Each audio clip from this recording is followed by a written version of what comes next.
The 1971 World Series was the championship series of Major League Baseball's 1971 season. The 68th edition of the World Series. It was a best-of-7 playoff between the defending World Series and American League champion Baltimore Orioles and the National League champion Pittsburgh Pirates. The Pirates won in 7 games. Game 4 in Pittsburgh was the first World Series game played at night.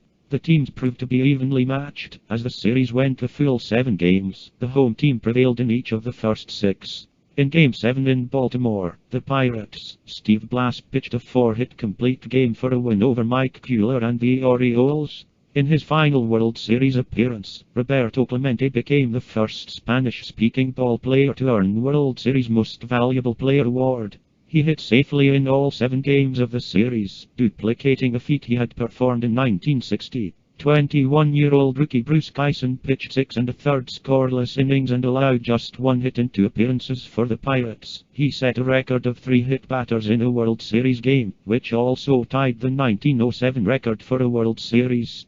This was the first of 3 consecutive World Series, all 7 games, in which the winning team scored fewer runs overall. The trend continued for the next 7-game series in 1975.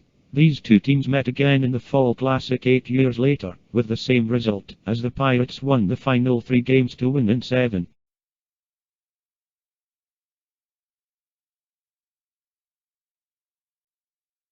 Left field, John Kibler. The right fielder, Nestor Shalak, the right field umpire. Coaching at third, Frank Osiak, and over at first base, Don Leppert. 3:09 down the lines, and the first pitch in there for a strike. Dave Cash on the year, batting at .289. 2 homers and 34 runs batted in. 1 for 4 in the first game. No ball, 1 strike pitch by the right-hander. A good fastball, ripped foul back on the net. And the count is 0-2. Palmer, perhaps the best all-around athlete on the Baltimore Ball Club. An excellent fielder of his position at the pitching mound. On deck and watching also Richie Hebner. There's a let-up that's into the dirt to the right side of the plate. A ball and 2 strikes. 3:09 right down the line. The wind, as Jim has told you, is out of left field across to right. And could be much of a factor here today. 1 ball, 2 strike pitch, fastball, ripped foul off the left side over by the Baltimore dugout. A ball and 2 strikes. We're just underway with no score. Manager Daddy Murtaugh has said this will be his lineup, not only today, of course, that you see of Cash, Hebner, Clemente, Stargell, Oliver, Robertson, Sangui, and Hernandez, but also against Cuellar, attempting to take away his screwball in the game tomorrow. 1-2 delivery, bat handle bloop on a short hop is Belanger. Nice play, throws him out. A bat handle short hop down to shortstop. Belanger throwing out Dave Cash. There's 1 away. They have turned the lights off here. And here is Richie Hebner, batting at .271 on the year, 17 homers, 67 runs batted in. A young man who had a decision to reach early in his life professionally, whether he would play hockey or play baseball. Checks off the pitch and fouls it back. He has perhaps the quickest bat on the Pirate Ball Club. He can crowd the plate. You can hit him with a strike on the right elbow. And his right fist is right over the inside corner of the plate when he's up there. Deep in the batter's box. Pitch to him, a swing and a foul, and it's strike 2. But having played hockey and the master of that slap shot on the ice, he has, of course, come along with very quick wrists. Much has been said, and I'm sure you've heard from many of the broadcasts on NBC Game of the Week about the fact that in the offseason, his father employs him as a gravedigger. The 0-2 pitch is high, a ball, 1-2. The outfield around the right on him, and left fielder Buford playing in a wicked sun field now. Gives him about 90 feet of the left field line. 1-2 pitch, a change, is him at the dirt, ball, 2-2. 1 out and none on and no score in Game 2 of the 1971 World Series. And this game being aired all over the world. The largest audience available to anybody anywhere. High on his fastball, 3-2. Palmer will walk some batters. And the Pirates basically have been a good, solid fastball hitting club. 3 balls, 2 strikes, and the payoff pitch underway, and it's high, ball 4. He's put him on. Hebner going down to to first. One rule that the Pirates have throughout their entire organization: when their men get on base, they will always wear the protective headgear. Statistics have shown them, at least, that there is more danger being hit on the head with a thrown ball while on the pads than while at the plate. Now, Bobby Clemente, batting at .341 on the year. 2 for 4 in the first game of the series, has hit safely in all World Series games in which he has participated. 7 in 1960 against the Yankees, and 2 for 4 in the first game here. Palmer's fastball upstairs the ball, and as we observed earlier, Jim Simpson, he was having trouble getting the ball down while he was warming up. Luke Powell holding now to Hebner, and with Johnson playing a little to the right, up towards second, the favorite at the hole for Clemente up the right side is available to him. The 1-0 delivery, and it's a swing and a foul back in the count of 1-1. Bobby appears to be very much stepping in the bucket, but those who observe the game closely know that is not true. The upper part of his body from the waist up is right out over that plate. And you cannot fool him on pitches outside, inside, high or low. He has tremendous ability to hit the ball wherever it's pitched. The 1-1 delivery is low and away for the ball, and it's 2-1. The Baltimore outfield is swung to the right. The gap to Clemente in the outfield is left center field. And Buford gives Clemente an awful lot of that left field line. 2 balls and a strike, no score. Hebner at first, 1 out. And Clemente wheels on a fastball, 2-2. And there was power to power that time. On deck, Wilbur Darnell Stargell. Ball 2, strike 2. Leopard well out of the coaching box down the first base side with Clemente up there. He has a habit of ripping wicked fouls down that way. 2-2 pitch, and it's hit back up to the middle for the base hit. He stepped out of there and dotted it right off the bat handle. Into second will go Hebner and hold there. Slight bobble by Rettman, no advance by Hebner. And the Buccos have 2 men on with 1 out to Willie Stargell.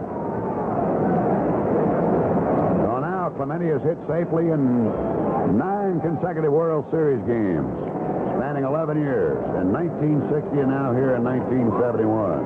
And Willie Stargell, 0 for 17 on the year. That is with regard to the year he's thinking about. The championship games against the Giants, and thus far in the World Series. So Stargell, with Hebner at second and Clemente at first, is the matter. The outfield swung deep and around to the right. Palmer works, delivers, and he's in there for a strike.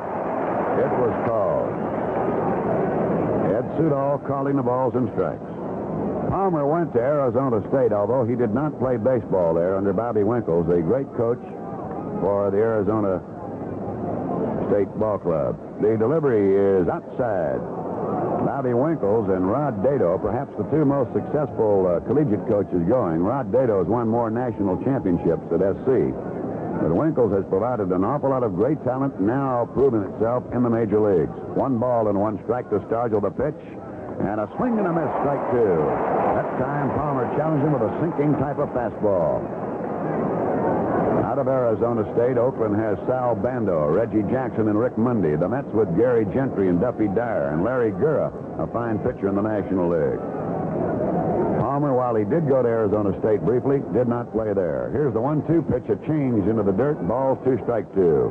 That time, Palmer on a 1-2 count trying to get Willie to go fishing. Boog Powell, of course, deep, hugging the line along first. Hebner off second, Clemente off first, no score, 1 out. Here's the look now, and the 2-2 pitch. And a swing and a miss, he struck him out.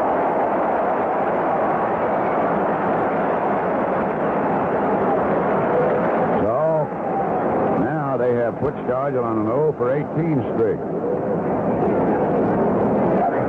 Palmer this year in posting an ERA average of 2.68, struck out 184 batters in 282 innings of pitching.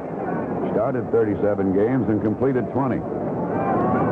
Now the batter with 2 down is Al Oliver. 0 for 1 in the first game as a pinch batter, batting on the season at 282. 2 on, 2 out, the pitch. Change up, flogged off the right side. Over goes Boog Powell. Comes up off to Palmer, and the Orioles are out of the inning. No runs, 1 hit, no errors, and 2 left, and we go now to the bottom of the first, and there is no score. Back in Baltimore, along with Bob Prince, this is Jim Simpson, and no question about it, the Buccos had a great chance in the first inning after Cash grounded to short. Hebner drew a walk on a high fastball with a 3-2 count. Clemente followed with a single. Rich stopped at second base, but then Scarja went down swinging at a high fastball, and Oliver hit the first pitch he saw and was tossed out by Powell. So the Pittsburgh Pirates left 2 aboard. Don Buford steps in now against Bob Johnson of Pittsburgh in the bottom of the first, and here again is Bob. All right, Jim, and Billy Hunter coaches at third for the Baltimore Orioles, and George Stoller. Over at third is Hunter. Over at first is Stoller. Don Buford batting .290 on the regular season, 19 homers and 54 runs batted in, a left-hand batter. Went 2 for 4 in the first game, and takes a fastball upstairs and away. Ball 1 from Bob Johnson. Johnson 9 and 10 on the year, won a clutch game, as you heard Jim and Sandy Koufax referring to, in the championship series against the Giants. The 1-0 pitch, and Buford hits it down to first base, backing up on the ball. Bobby Robertson on to Johnson. He just does get Buford, and that's the play that caused Johnson a lot of trouble. His left leg, he suffered a very severe injury in a motorcycle accident several years ago, and at one time they were thinking of amputating that leg. So anytime there's a play involving Johnson covering first or a bunt play, he is in some trouble. Now here's Merv Rettenman from Flint, Michigan. Went to Ball State College in Muncie, Indiana, where he turned down ultimately a pro career in football to go with baseball. He's got to be considered one of the best fourth outfielders in all of baseball. And he takes an off-speed pitch for a strike. Locked him up on that one. The outfield playing him straight away. Stargell particularly deep. Rettenman 1 for 4, but what a big blast that was. A home run for 3 runs driven in game 1. The 0-1 pitch to him is a curveball hit down the left field line on Stargell, running hard over near the line. And he's there. Got him on a change curve. And it's 2 down and no score in the Baltimore first inning. Rettenman liked what he saw, went on the slow change and didn't get it. And now it's a 309er down that left field line. Stargell went right into that corner to get it. 309 down both lines. Then it falls away to 360. Then to 380 in the power alleys and 390 in the not-so-power alleys and 410 straight out. Here's Boog Powell. He wore the collar in the first game. He went 0 for 3. Batting on the season at .256. Pitch that backed up on him to the left-hand batter. Caught the inside corner of the plate for a called strike. Necessarily George Stoller well out of the first base coaching box with this big fella up there. Outfield around to the right. And the 0-1 delivery is a fastball, backed him off the plate 1-1. Interestingly enough, when Jim Simpson and I were down on the field, Japanese reporters, many of whom are covering this series for obvious reasons, because they come over for the World Series, but they're also going to be watching Baltimore play in Japan this fall. Fastball off the right fist, and it's ball 2 and a strike. They were asking Boog if his hand would be all right for him to play in Japan. He said, "I'll be there, and I'll be playing."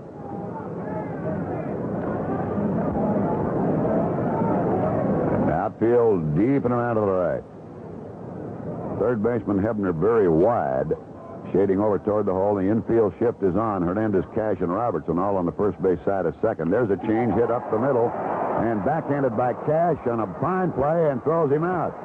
That ball was hit like it was going on into right center field for the base hit, but the shift with Cash moving quickly to the right threw him out of there. So it's 3 up and 3 down. At the end of 1 inning, there is no score. He did score a run, batting at .271. You'll recall, if you were watching or listening to the game, he was able to come around a swing and a miss on a fastball right off the left thigh.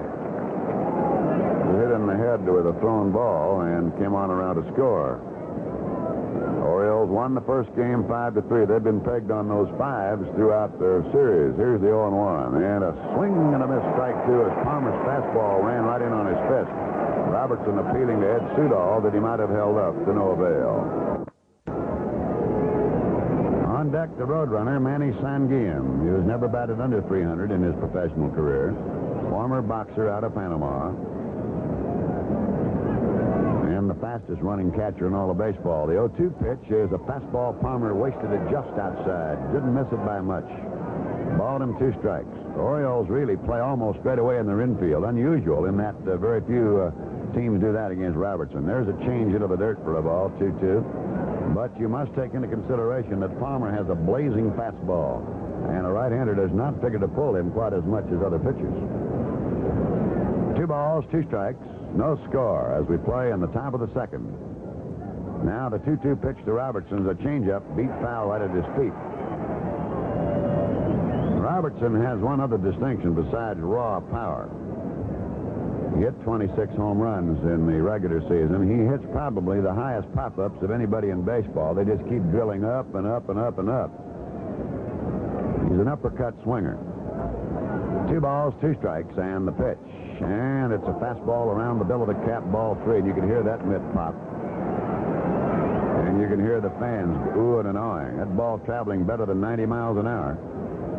60 feet 6 inches, you get about 1/5 of a second to figure out what to do with that thing when it's over the plate. And not more than that. 3 balls and 2 strike pitch. And he walks Bobby Robertson. That's the second walk. So the Buccos again have a base runner, and the batter will be Sanguillen, who scored a run in the first game of the series. The Orioles won 5-3. Sanguillen 0 for 4 in the series. Is a stray hitter and a very dangerous type of hitter. Number 35. There is no real strike zone to him. He's picked them off his eyeballs. He's hit a 9-iron shot for home runs. He's done about everything you can ask of a man. Possessed of one of the great throwing arms in baseball. And in only his 3rd year as a professional in the majors. Now they deliver it to him, and he swings. He goes all the way around. Strike 1. That one almost blew all the air out of the infield. He uses the biggest bat on the Pirate roster, close to 40 ounces. No balls and a strike. The look to first, the pitch, a swing and a miss, strike 2. There is no holding of Robertson at first by Boog Powell. Powell alertly and wisely assuming, of course, Robertson no threat to be running. The outfield around to the right on Sanguillen. There's a swing and a foul tip, and Sudol's been hit. We've noticed down through the years that Ed Sudol gets hit by more foul tips than any other umpire in baseball. It's the manner in which he umpires behind the plate. He does not quite employ the technique of other umpires where he works in over the shoulder, and he moves around a lot back there. And he'll get hit more than most any other umpire behind the plate. 0-2. Palmer from the stretch. And there's a ball lined in the right for the base hit off an 0-2 pitch. Robertson will hold at second. And again, the Buccos have runners at first and second. This time, none out. Second hit surrendered by Palmer. Now the batter, Jackie Hernandez. Jackie 0 for 3 in the first game of the series. Did score a run. Got aboard on a fielder's choice. Batting eighth, the shortstop, number 2. Now, as we said, Palmer perhaps is the best fastball pitcher the Baltimore Orioles have. But by the same token, the Pirates, down through this season, has been the best fastball hitting club in the National League. They have been feasting on fastball pitching. Off-speed deliveries and breaking balls tie them up, and you'll, as Jim Simpson said in Game 1, they'll strike out a lot, but sometimes when they're doing that, they score a lot of runs. Hernandez swing, doesn't get it. Tried that time to go into right field with it. And basically, he is a right field hitter. Obtained by the Pirates with pitcher Bob Johnson in a trade in the offseason last year that sent Freddie Patek over, along with Jerry May, a catcher, and Bruce Dow Kenton. No balls and a strike, and the pitch to Hernandez. A swing and a miss, and it's strike 2. And that time he swung when the pitch was by him.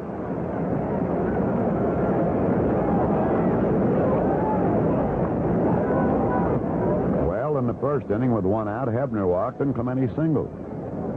And then Palmer bore down to strike out Stargell and retire Oliver. This inning, it's Robertson on a walk and Sanguillen on an 0-2 pitch singling. And there's Hernandez on a fly ball to center. And Rettman is under for the out, and Robertson jogging back into second base. So there's 1 down to Bob Johnson.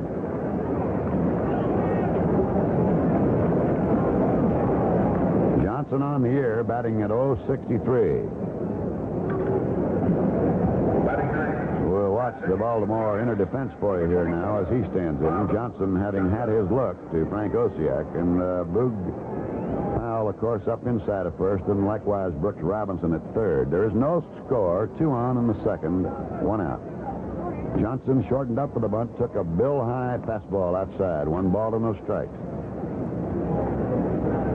Pirates in their zipperless and buttonless uniforms, the first to start that. Other clubs have since copied it. Baltimore has come close, but they use the button on the tunic.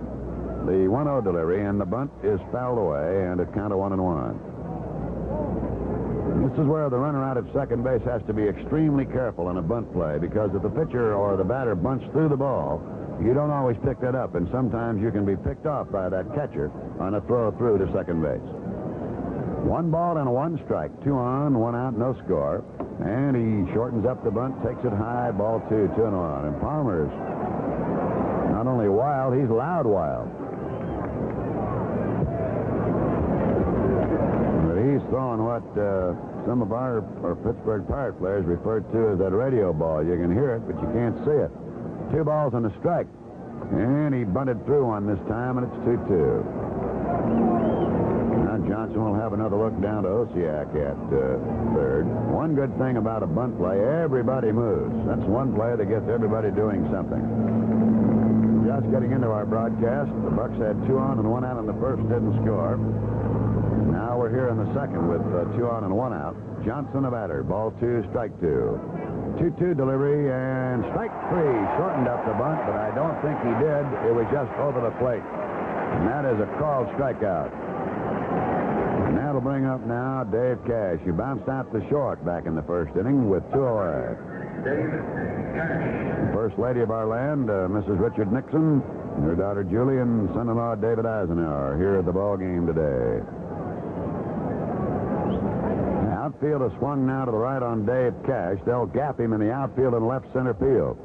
Robertson off second and Sanguin off first. Palmer's delivery belted out into right center. Coming up for it is Merv Retman. The sinking ball, he got it. Played him perfectly as Cash tried to the base hit in right center field, and Retman getting a sinking drive right at the knees to retire the side.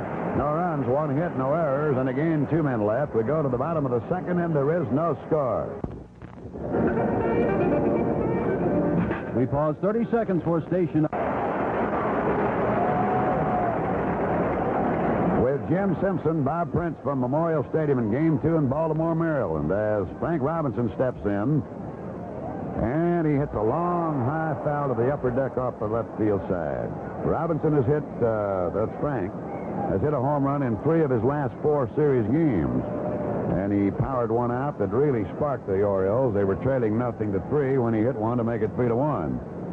The outfield deep and around to the left on him. Johnson delivers, and a breaking ball just misses outside. And a count of 1 ball and 1 strike. Frank 2 for 4 in the first game, driving in a run, of course, with that home run.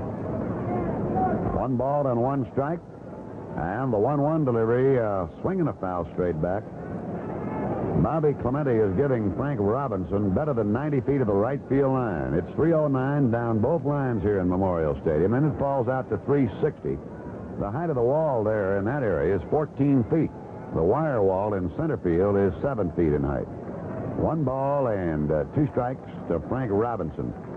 Now the 1-2 pitch, no. Instead, a step out by Robinson as Johnson started his windup.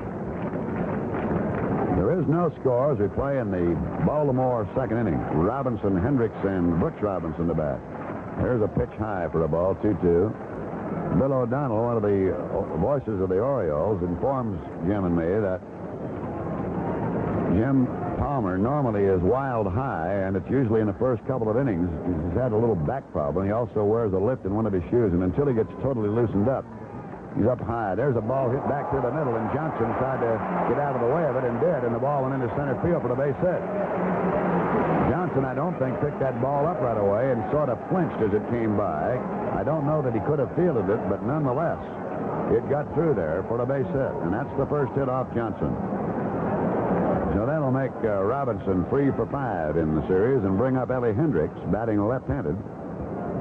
Baltimore catcher, one of 2, Andy Etchebarren in the other, with Clay Dalrymple, of course, in the wings. Ellie Hendricks batting .250 with 9 homers, 42 runs on the season. Enjoyed a 1 for 4 day in the first game of the series, won by Baltimore 5-3. That first game drew 53,229, and despite the rain out of yesterday and the workday normally for Monday, this looks like another crowd very close to that figure. Under a very bright, high sky now. Look, the first, the pitch, and he sawed him off with a fastball on the inside corner. That fastball just backed right up on Ellie Hendricks. Johnson, who likes to work quickly. Many times, certain ball clubs would interrupt that flow of his by stepping out, like they did on Bob Gibson whenever possible. Nobody worked the game any quicker than Bob Gibson, the St. Louis Cardinal pitcher. He just gets it and goes, and many times wouldn't even take 8 pitches to warm up. Just go right out there and go to it. Johnson, a lob throw to first. Does not have a good move to first base, by the way. Bobby Robertson holding to Frank Robinson. Ellie Hendricks, no balls and a strike to the left-hand batter. Outfield swung to the right on him. Here's a delivery, hit foul, and he turned that pitch over, and Hendricks just did get a piece of it, fouling it off to the left. 0-2. There will be no travel date. Pirates and the Orioles will leave immediately following the ball game and go to Pittsburgh, where they'll play a game tomorrow. And then on Wednesday night, first night game in World Series history. And again Thursday, if that game is necessary in Pittsburgh, returning it thereafter, if necessary, to Baltimore to conclude the series. Hendricks started looking for a curveball and went in and got a small shave right into the chin. 1 ball, 2 strikes. Johnson is not afraid to knock you back off the plate, try to set you up for a pitch. We have Frank Robinson, the runner at first base. There is no score as we play in the bottom of the second. And nobody out. A partial infield shift on Ellie Hendricks. Johnson on the 1-2 delivery sends it inside. He button hooks to get out of the way. 2-2. Hernandez, the Pirate shortstop, is not quite behind second base, but there is a big gap off the left side to Ellie, with Hebner up tight at third. They give him everything off the shortstop side. Manager Danny Murtaugh said the Pirate scouts gave him a very good book on the Baltimore Ball Club. They failed to tell him just one thing: how high he should play his outfielders. 2 balls, 2 strikes. There's a big slop curveball way outside. He didn't want to throw that one out that far, and it's 3-2. The count on the batter, Ellie Hendricks.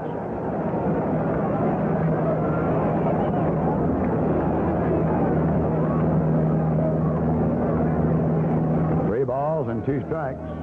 Frank Robinson, who opened this inning for Baltimore the second with a single, now edging off first. And Hendricks steps out again. Time call momentarily. Plate umpires Ed Sudol.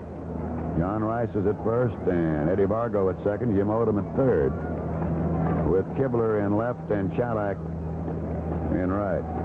And again, the bee problem might be bothering Bob Johnson. A lot of bees around here. 3-2 pitch. The runner holding ball 4. Robinson will go to second, and Hendricks will go to first on the first walk of the ball game. And here is Brooks Robinson. Brooks is 1 for 4 in the series. On the year, batted to .272, 20 homers, and 92 runs batted in. Batting 6, playing third base. They are starting to unlimber out in the Pirate bullpen, and Bruce Kison is getting up. Bruce Kison is the young man who's just 21 years of age.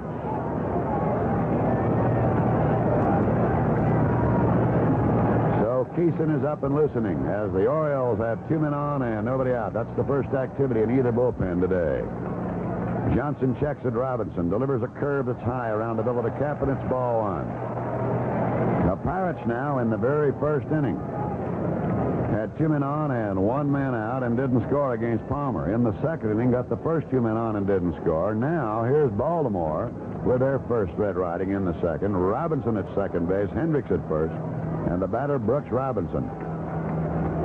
Johnson delivers a fastball hit foul down the left field line, out of play. Got a lot of wood on him, that's all. Bruce Kison, who is 6'5", weighs 185 pounds, but you'd not know it to look at him, is in the bullpen. He's a young man who, with his bride-to-be, scheduled the wedding of October the 17th. And if it goes 7 games, you'll be hard-pressed to make that wedding on time. 1 ball and 1 strike. 2 on. on, nobody out. 1-1 to Robinson. Fastball on the outside corner for a called strike. Johnson that time going to his slider. Bob was 9-10 on the year with the Kansas City Ball Club. Had over 200 strikeouts. He's not had that type of a record for the Pirates this year, a little over 100 strikeouts. When he came over to Pittsburgh, they all thought he was a good fastball pitcher. He claims his best pitch is a slider and his breaking ball. Here's the 1-2 delivery, and his fastball that time just outside, and he stares at Sudol. Wonders where that pitch was.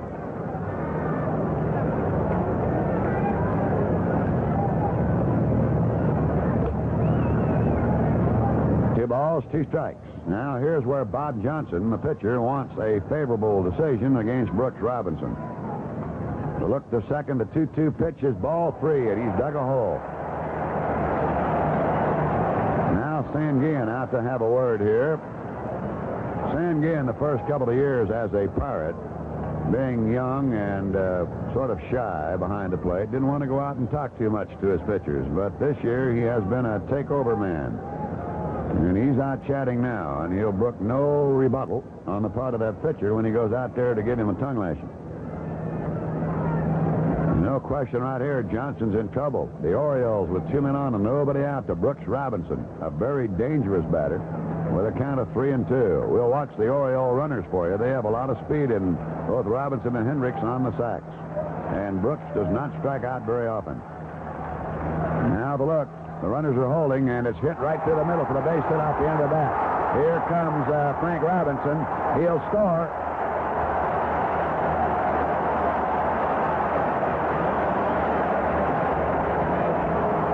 Brooks Robinson singles right through the middle on a ball that again had Bob Johnson ducking.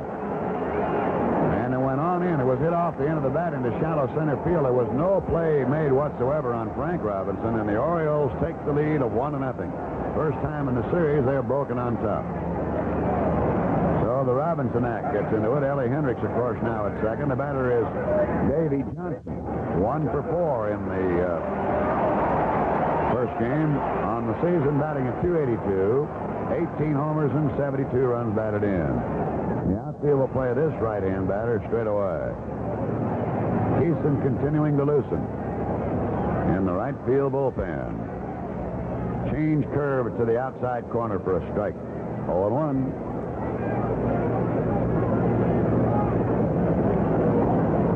A base hit by Frank Robinson here in the second inning. A walk to Ellie Hendricks and a 2-2 pitch single up the middle by, or 3-2 pitch single up the middle by Brooks Robinson.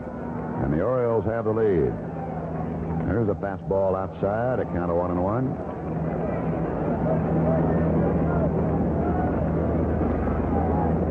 Beautiful day, a bit on the cool side, but nonetheless, great day for a baseball game. Al Oliver 2 steps to his right on Davy Johnson. Starts with the deep man in the Pirate outfield.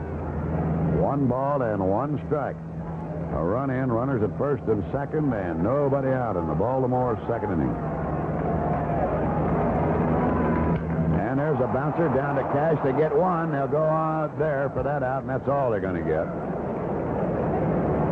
And they pick up the double dip, really, on a liner right to Cash. It fooled me for the moment. On to Hernandez. They've doubled up the Orioles here, and back in plenty of time was Brooks Robinson at first base. So put Davy Johnson out on a line drive to Cash, and then on to Hernandez for the double up on Ellie Hendricks. And with 2 down, a run in, runner at first, Brooks Robinson. The batter now, Mark Belanger. Belanger 2 for 4 in the front game, scored a run. On the regular season, batted at .266 with no home runs. Brooks Robinson now has 10 runs batted in the World Series, and this is his 16th game in World Series play. Orioles leading 1-0. And Belanger, right-hand batter, takes a sinking delivery outside for a ball. That's a big out there, a double play that Johnson lined into. Cash very quickly slipping it on to Hernandez to double up Ellie Hendricks. Now the look in the 1-0 pitch, and there's a ball hit right back to Johnson. He ducked again, but the ball was in his mitt, and they have zeroed in the center of the diamond on Bob Johnson. He went to his knees, and the ball went right into the mitt. A run on 2 hits, no errors, and a man left. At the end of 2, Baltimore 1 and the Pittsburgh Pirates nothing. Both in the second inning, no errors for Baltimore, no runs on 2 hits and no errors for the Pirates, who twice in this ball game have had 2 men on. In the first inning, 2 on with 1 out, and their National League and Major League home run champion Willie Stargell up, but he struck out and Oliver grounded out to end that threat. Then in the second inning, the Pirates got Robinson on a walk, Cantine on a single, but the next 3 went down in order. For the first time that Baltimore had a base runner, Frank Robinson, in the second inning, he was singled home by Brooks Robinson. Top of the third, here's Bob. All right, Jim, and Hebner swings and misses the first pitch. Hebner walked in the first inning. Outfield around to the right on him. Very controlled stance up at the plate. And the delivery to him is a fastball down low from Jim Palmer. Ball 1, strike 1. Hebner a little bit reminiscent at the plate of one Stan Musial, as though he's batting right out of a phone booth. Good level swing. The 1-1 pitch, and he takes a pitch that sailed to the outside corner. Ran away from the left-hand batter on the corner for the strike 1 and 2. Baltimore leading 1-0. Each team in with 2 base hits. The 1-2 pitch is pulled off the first base side, and Boog Powell has it. Ball came up on his wrist, but he takes him unassisted. 1 away. That'll bring up Bobby Clemente, who has hit safely in all of his World Series games. 9. He was a big star in the series of 1960 and one of the most unbelievable World Series games ever put on. The New York Yankees scored all the runs, and the Pirates won the games. 4 out of the 7 by about a run each time. The Yankees put them away, and all the others with fearful amount of runs. A ball outside to Clemente. Bobby steps out of that plate every now and then and just dings you the other field. There's a fastball that's low, ball 2, 2-0. Clemente many times will give you the first couple of pitches, no matter what you're throwing. No matter whether they're balls or strikes. He just has an idea, and he'll change bats an awful lot.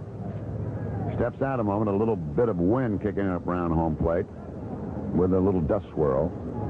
Palmer on the 2-0 pitch, and a good swing by Clemente. Came in here to the right to our photographer's booth. Ball 2, strike 1. Baltimore leads here by the score of 1-0. 1 out, nobody aboard in the third. Bobby Clemente.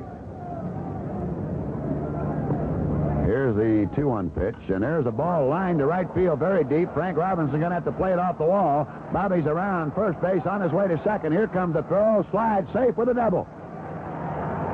So Clemente hits his second double in the series. A wicked line shot off the right field pad, 309 feet away. And Bobby continues his murderous assault. Jim Simpson, I hate to think of what he'd hit if he were really sick. For those of you who don't know, Bob's talking about every time you talk to Roberto, if you ask him how he feels, you better stick around for the medical report. But apparently, Bob, the worse he feels, the better he hits. Well, he certainly does all of that. And now here's Willie Stargell, who is 0 for 18. He struck out his first time up. That's the third hit off Palmer. There's Palmer starting him off with a breaking ball outside, and I don't think Palmer liked that call from his actions coming off the mound. The Orioles lead 1-0. Stargell on the year had 48 homers and drove in 125 runs. Now the look in the 1-0 delivery, a swing and a miss, and a count of 1-1.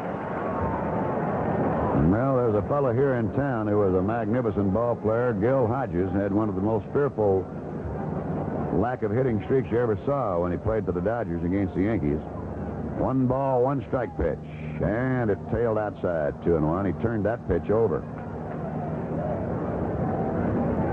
Baltimore, 1 run on 2 hits. The Pirates, no runs on 3 hits. Clemente is 2 for 2 and is at second base with a ringing double.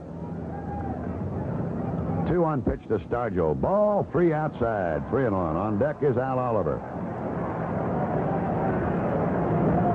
Frank Robinson is deep, way out in right. And Rettenman very much pulled over. Buford is giving Stargell only about 70 feet of the left field line. Stargell has fearful power to left. Palmer on the 3-1 pitch, and Stargell takes ball 4, and Palmer has walked his third batter. So now the Pirates have again 2 men on. Did it in the first inning with 1 out, put 2 on. In the second inning, put 2 on with none out. And now here with 1 out in the third inning, have put 2 on and have yet to score. The batter will be Al Oliver. He was out on a 3-1 play in the first inning. Jammed on a pitch, pulled it to Boog Powell and off to Palmer for the out. 2 men on and 1 out the pitch, and it's high, ball 1. And Palmer's up high with his fastball. You recall we told you a little earlier that he works with a bad back, and until he gets that loosened up, when he's wild high. Rarely is he wild low. 1 ball, no strikes to Oliver. And the pitch. And there's 1 outside, ball 2, and Palmer pops his mitt with his bare hand and comes in. Now Ellie Hendricks goes out to talk to him a little bit. With Oliver, your outfielders have a tendency to pinch in on him. That is that Robinson, your right fielder, and Buford, your left fielder for Baltimore, will have moved in on Retman, giving Oliver both lines. Because he rarely hits the ball to left or pulls it down to right. His power basically is right center field and left center. He can hit it a ton. 2 balls and no strikes. And the log on Oliver, basically, he's a tremendous hitter in the last month of the season. Here's a swing and a foul back. He took a good rip. 2-1. In game 1, the Pirates picked up a 3-0 lead. Then came Frank Robinson's home run, then Retman's big 3-run homer, and finally a solo blast by Buford to win it 5-3. Now the Orioles are on top, 1-0, and the 2-1 pitch to Oliver, and there's a ball lifted out toward left. Buford started in, now drifts off to the right and makes the catch, and there are 2 away. That'll bring up Bob Robertson, who drew a walk back in the second inning. Baltimore with 2 down against the Pirates here in the third, and the Pirates with 2 on, and 1-0 Baltimore.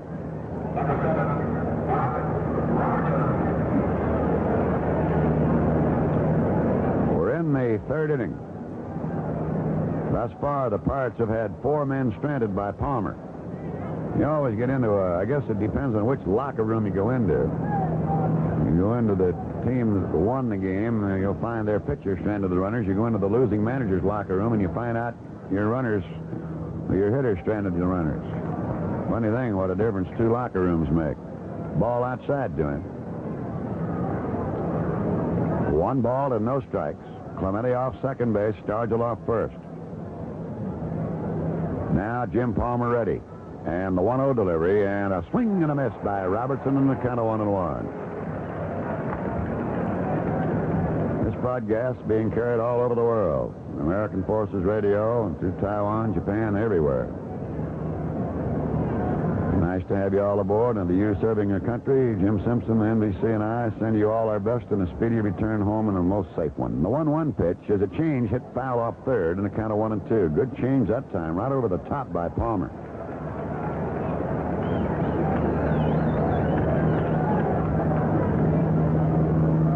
One ball and 2 strikes. I have no way of really knowing, but I would judge Jim Simpson. This crowd is pushing up around to 52,000 or more here today. Palmer, a ball and 2 strikes on Bobby Robertson. Pirates with runners at first and second and 2 down in the third. Here's the 1-2 pitch, and he strikes him out swinging. Came up with his fastball right in his letters. And that is his 3rd strikeout. No runs, 1 hit, no errors, 2 left. We go now to the bottom of the 3rd. Baltimore leading Pittsburgh 1-0. To the 3rd inning, Jim Palmer's already thrown 63 pitches, but he has also shut out the powerful Pirates for 3 innings, and the Buccos have stranded 6 on base. 1-0 Baltimore as Palmer, the pitcher, steps in to start off the Baltimore 3rd against Bob Johnson, and here's Bob Prince. Right you are, Jim Simpson, and Jim Palmer stands in. Perhaps the best batting pitcher of the day here. He's 196, nothing and 9 on the year. No homers, 9 runs batted in, and Bob Johnson starts him off with a curve outside, ball 1.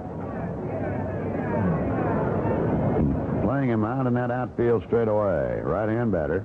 Fastball flicked foul back on the netting, count of 1-1.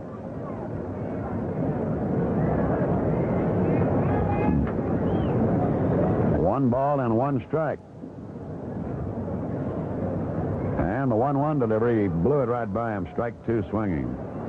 Chairman of the board of the Pittsburgh Pirates, Mr. John Galbraith, and his wife, Dorothy, have gone to Paris to see their horse, Roberto, run. One of the outstanding 2-year-olds in all the world. The 1-2 pitch. There's a looping foul off first. He was jammed. Out of play. And, of course, the Galbraiths would be hopeful that their horse, Roberto, will do as well as the man after whom he was named has been doing in this series. He is tearing apart Baltimore pitching, but so far to no avail. Clemente, that is. 1 ball, 2 strikes to Palmer. Johnson's just misses outside. Palmer got the pole out of the water that time. Looked like it was going fishing.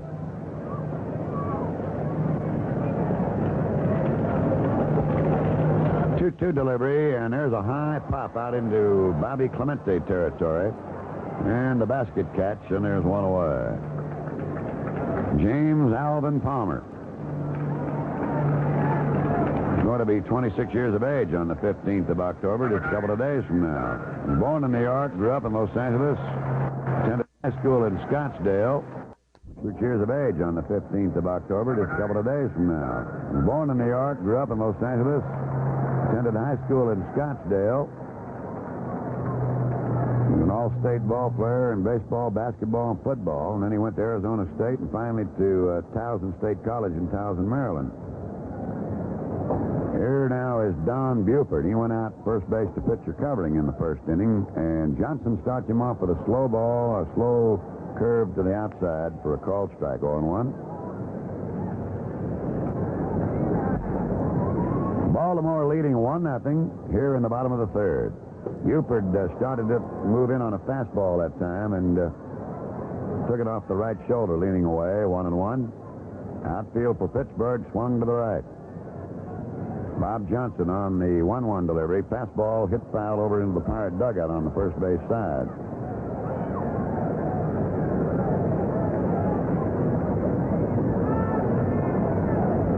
One ball and 2 strikes. Hebner, Hernandez, Cash, and Robertson, the Pirate infield. Stargell, Oliver, and Clemente in the outfield. There's a swing and a miss on a very bad change. Bad for Buford, good for Johnson. And that is his first strikeout of the ball game.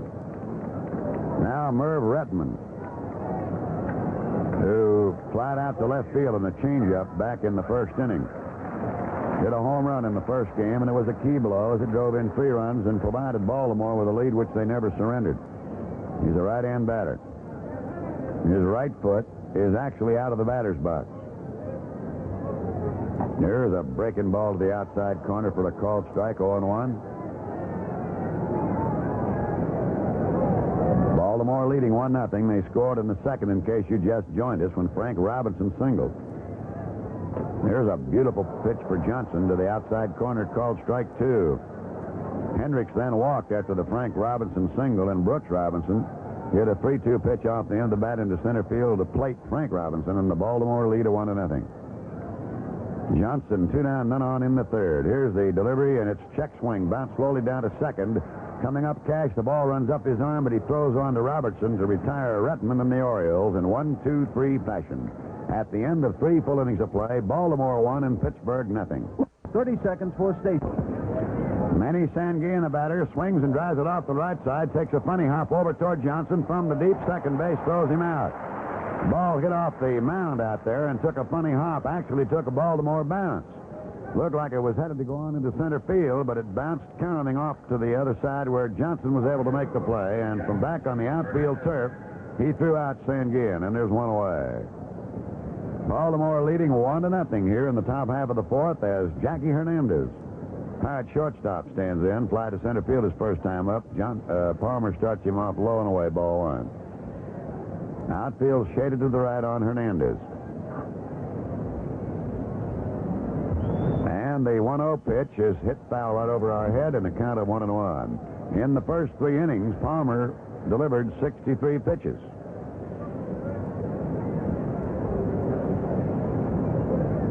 One ball and 1 strike.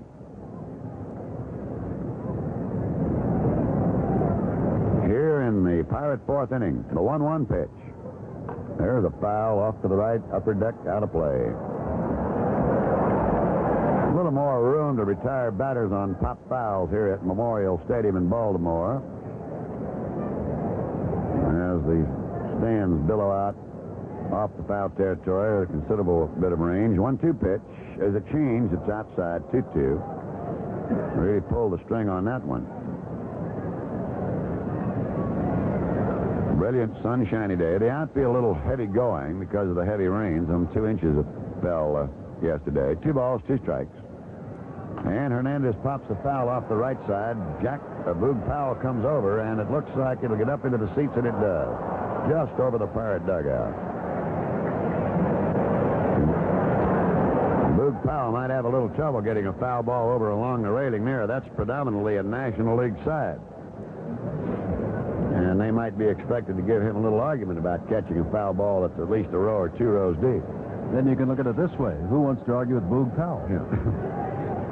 Yes, but you got to do a little thinking about that one, Jim. There's no question about that. Ball 2, strike 2 to Jackie Hernandez. Palmer's delivery, he almost hit him. Spun him off the plate way inside. 3-2. 3 balls, 2 strikes. 1 out and an on in the 4th. Baltimore leading 1-0. Pirates in with 3 hits. Baltimore in with 2. The Bucks have had 6 runners stranded. Baltimore just 1. Pirates had to have a big double play in that second inning and got it on a line drive by Johnson. With a run in, Davy Johnson lined one to Cash, and that doubled up Hendricks to get Bob Johnson out of a bad inning. 3-2 delivery is a base hit right up the middle. And that is the 4th hit of the ball game, and the Pirates have had at least 1 runner on in every inning. In fact, they've had 2 on in every inning. Now the batter, Bob Johnson, who went up there to bunt back in the second inning and was not at all successful.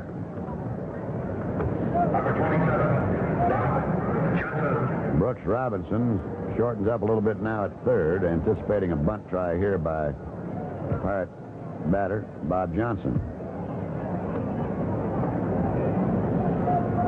And it's blowing away ball 1. The Buccos, when they have a good bunting pitcher up there, many times will employ the run and bunt.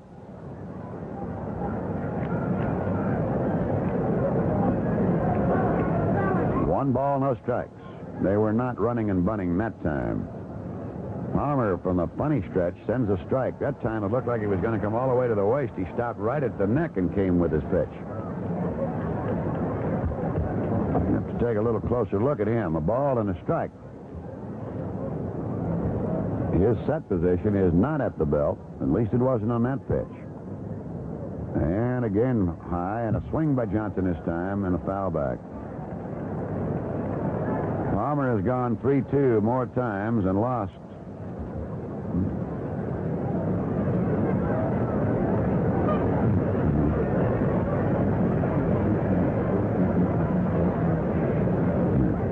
There's a pitch high. We're just checking our stats sent to us. Palmer has gone 3-2 3 times and lost all 3 times those batters. And now he's up to 2-2. He's issued a couple of walks. And he got a hit here by Hernandez. There's a swing by Johnson, and that strikes him out. That's the 4th. So on the 3 men that he went 3-2, Hebner, Stargell, and Robertson, he lost them on a walk, and he went 3-2 to Hernandez, and he got a base hit. So the key to the game for the Pirates, maybe, is to get the 3-2 with Palmer. Here's Dave Cash. He flied to center field his last time up, and it was a fine catch on a sinking liner by Rettenman. Grounded out to short in the first inning. 2 down for the Pirates in the 4th. 1-0 Baltimore. Quick throw over to first base, and the runner Hernandez is back. Boog Powell holding to him. Now Palmer ready, and the delivery. Here's a strike at the letters called. Cash is playing plate as an opposite field hitter. He can pull, but rarely does. The 0-1 delivery is a change. It's way inside, and that time Palmer got away, fortunately, with a pitch that hung inside, out over the plate, and Cash might have lashed at it. He threw a hanging curvy that time. 1 ball and 1 strike. Here in the Pirates' 4th, quick throw to first. Good move by Palmer. Back in the nest, Jackie Hernandez. Homer on the 1-1, and Cash hits a line drive toward left, and Buford comes on, and it hits him almost in the stomach, but he holds on to it. Lined it right into Buford's tummy. No runs, a hit, no errors, and a man left at the end of the fourth inning. It'll be Boog Powell, Frank Robinson, and Ellie Hendricks in this 1-0 ball game as Johnson warms up. We noticed that Davy Cash in the first ball game went 1 for 4, but the other 3 times at bat he hit 3 line drives. Today has been retired on a fine play by Belanger at shortstop, and the last 2 times has been caught by Retman and Buford with fine running catches of his sinking line drives to the outfield. So Cash has stung the ball, but the statistics show him 1 for 7. Boog Powell steps up, and Bob Prince steps in. right yard, Jim Simpson, and here's Boog Powell. He was jammed in the first inning and was thrown out by Cash. The infield shift is on. Hernandez, Cash, and Robertson all on the first base side of second, and Boog Powell fouls one back. So it's no balls and a strike. Hebner wide of third, perhaps some 25 feet. Clemente back on the warning track in deep right. Clemente, however, normally will play a power hitter like Boog Powell rather shallow. He can go back and get a ball, and he doesn't like to give you too much territory to dump one in there. The 0-1 pitch is upstairs around the middle of the cap, a ball, 1-1. But however, where Clemente is playing is a rather shallow right field to begin with. In a deeper ballpark, he'd play much farther in on Powell. Change up on the outside corner of Beauty for a called strike. 1-2. Just flipped it up there. Changing speeds. 1 ball, 2 strikes. Baltimore a run on 2 hits. The Pirates none on 4. And thus far, a game that is errorless as we play in the bottom of the 4th. And Boog Powell the batter. And he hammers one down the right side. Cash goes to the left nicely, picks it up, throws to Robertson, and is one away. Now there's a ball, but for the shift would have been a base hit.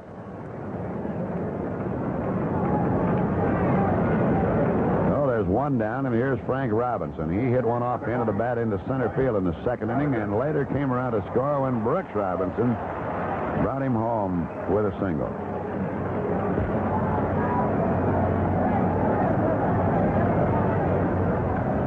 He fouls one straight back.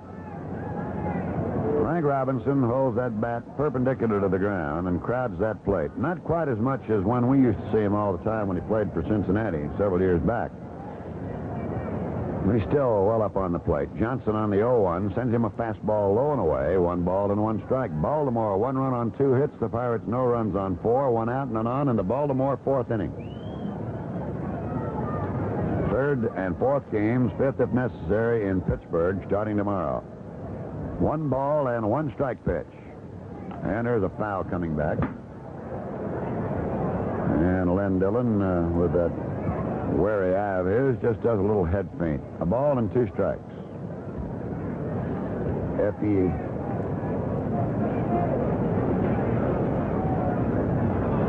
A ball, 2 strikes to Frank Robinson.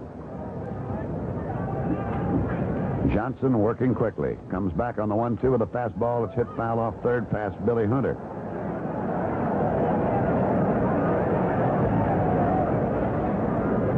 It is 309 down both lines here, and you have to be a dead pull hitter to take advantage of it. The wall, however, is 14 feet in height. Now the 1-2 delivery again. A changeup hit to the hole in left field for the base hit. So Frank Robinson, picking on a changeup, gets the 3rd Baltimore base hit, his 2nd. And with 1 down, here is Ellie Hendricks, who drew a walk in the 2nd inning. Johnson's change was up into the eyes of Frank Robinson, and he belted it. So Ellie Hendricks in. 1 out and 1 on in the Baltimore 4th, and they lead 1-0. Baltimore has won 15 games in a row. And Hendricks started off with a fastball inside. Ball 1 and no strikes. Really play Hendricks to pull. Apparently the Pirates scouting report is such that he'll go more to right and right center. They really swung around. Here's a ball that almost hit him. In fact, it did hit him. Got him on the ankle. Now here's Brooks Robinson with the same situation as he had in the 2nd inning. There were none out when he singled to drive in Frank Robinson. Now there's one out. And that immediately starts some activity in the Pirate bullpen. And it is Bruce Kison up again. Brooks Robinson lined a single up the middle in the second inning. A little bit of a summit meeting out on the mound with Hernandez, Johnson, and Sanguin. Number 5, Brooks Robinson.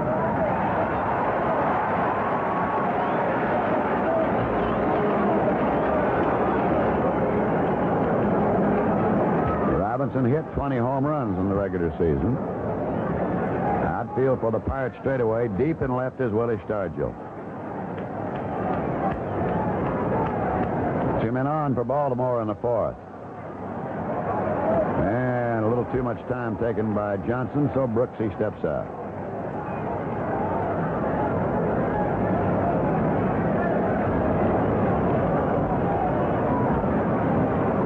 Orioles speed on the base paths. And a good fastball to the outside corner, thigh high for a called strike. 0-1.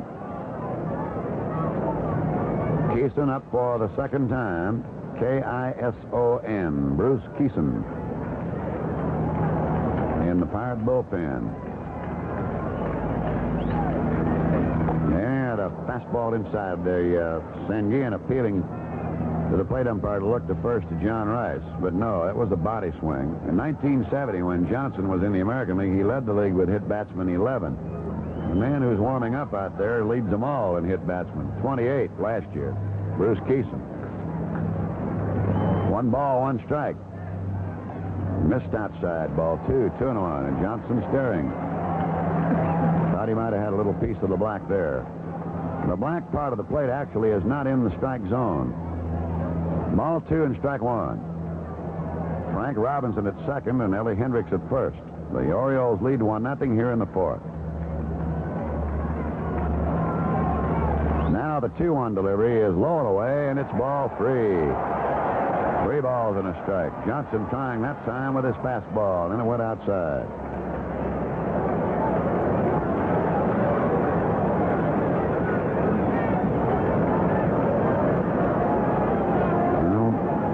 Johnson went deep in the strike and ball and strike count to Brooks Robinson in the second inning, and it cost him. Runners lead away now, and the 3-1 pitch to Brooks, and there's a ball hammered foul down the left field line. That was a wicked smash, but foul. No, the runners now will cut diagonally across the diamond to return to their positions. Robinson going back to second, and Ellie Hendricks back to first, and Brooks Robinson with a count now of 3-2.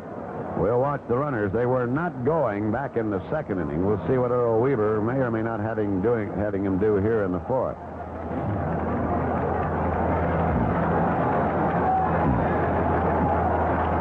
Ball 3, strike 2. From the set, they're running, and the pitch is ball 4. That's the second walk. Frank Robinson has moved to third. Ellie Hendricks has gone to second. The Orioles have the bases loaded to Davy Johnson, who lined into a double play back in the second inning. The runners that time on the 3-2 pitch to Brooks Robinson were going. Now Davy Johnson standing in. Pirate infield is normal. At double play depth. The outfield is straight away to this power batter. Orioles leading 1-0. And Johnson now appears that he'll pitch from the stretch rather than wind, and that's exactly what he'll do. Here's a look and the pitch, and it's a long foul to left field, hit way into the upper deck.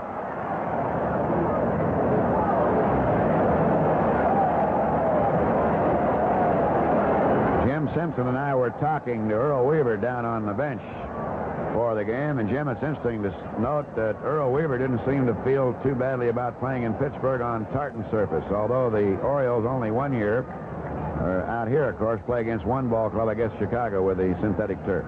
Well, he's got to remember also, Bob, that he opened up in Cincinnati last year and had no problems at all down there, and it's virtually the same kind of field up at Pittsburgh, at least with artificial turf everywhere except around the back. All right, no balls and a strike to Davy Johnson. Orioles have the bases loaded.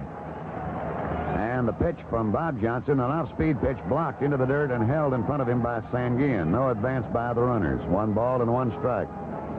Orioles scored in the second inning, if you're just tuning in, when Frank Robinson singled.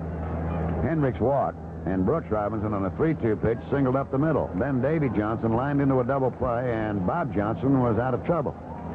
But here they have him in a deep peck of trouble with 3 on and 1 out to Davy Johnson in the Baltimore fourth, and they lead 1-0. Here's the 1-1 delivery. It's outside, and it's ball 2. Meanwhile, the Pirates have had ample opportunity to score against Palmer. With 1 out, Hebner walked, and Clemente singled. And with 2 on and 1 out, Palmer got out of trouble. In the second inning, Robertson walked and Sanguin singled, and with 2 on and none out, again Palmer got out of trouble. And in the third, 1 out, Clemente doubled, Stargell walked, and again Palmer got out of trouble. The delivery of Bouncer down wide at third, in the hole, base hit to left. It'll score 1 run. Here comes a throw by Stargell into second, and they're safe there. And the Orioles lead 3-0.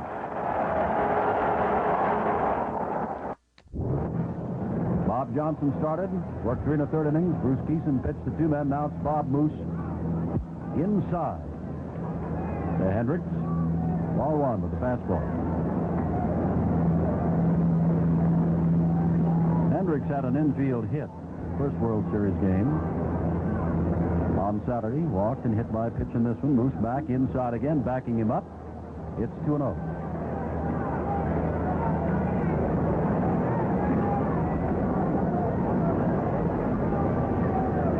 Clemente did a fine job in getting to the fly ball of Frank Robinson. And then that right arm of his, about which you've heard, I'm sure. What a magnificent throw. 1 hop to Hebner, and Redmond just did beat him. 2 balls, no strikes. Line drive up the middle over the outstretched glove of Hernandez, and scoring from third is Redmond. Now the ball gets past Al Oliver. Boog Powell is on his way around third base. He's being waved in. The throw is to third base. Powell scores, and in at third base is Ellie Hendricks. Score is 6-0 Baltimore.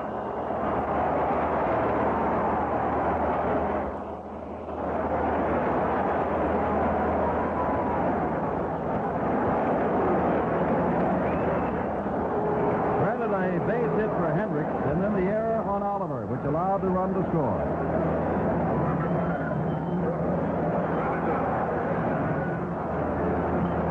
Two-base error with 1 out. Hendricks is over at third base.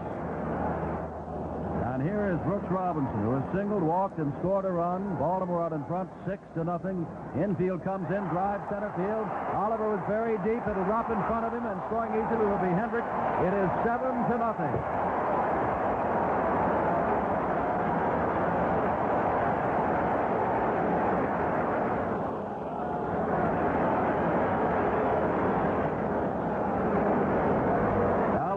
For Brooks Robinson was playing way back in center field, and that little looper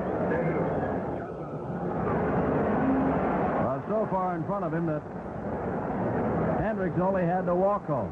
Here's Davy Johnson.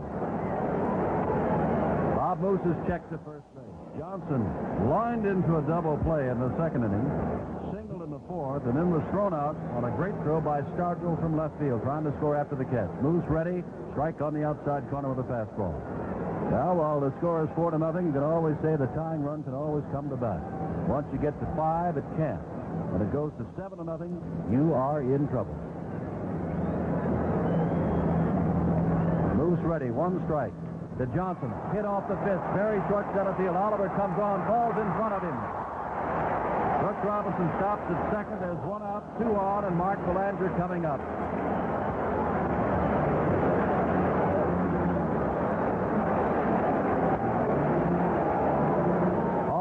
Are earned. Bill Verdon is out again from the Pirates dugout, and he'll be going apparently to the bullpen.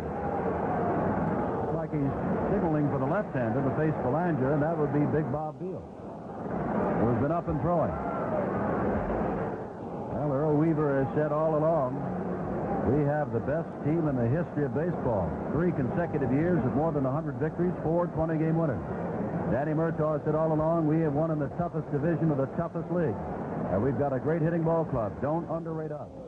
As of the moment, Baltimore leads 1-0 and 7-0 in the second game. Bob?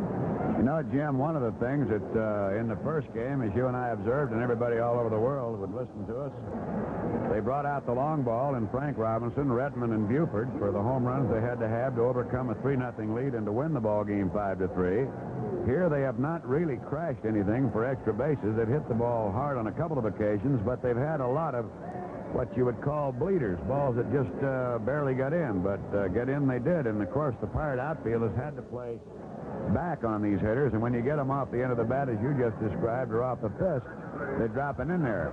Now, big Bob Veal is coming in, and while you're checking on him, Bob Moose went 1 inning, is charged thus far with 3 runs on 5 hits, no strikeouts and no walks, and Veal now becomes the 4th pitcher of the afternoon for the Pirates, Jim.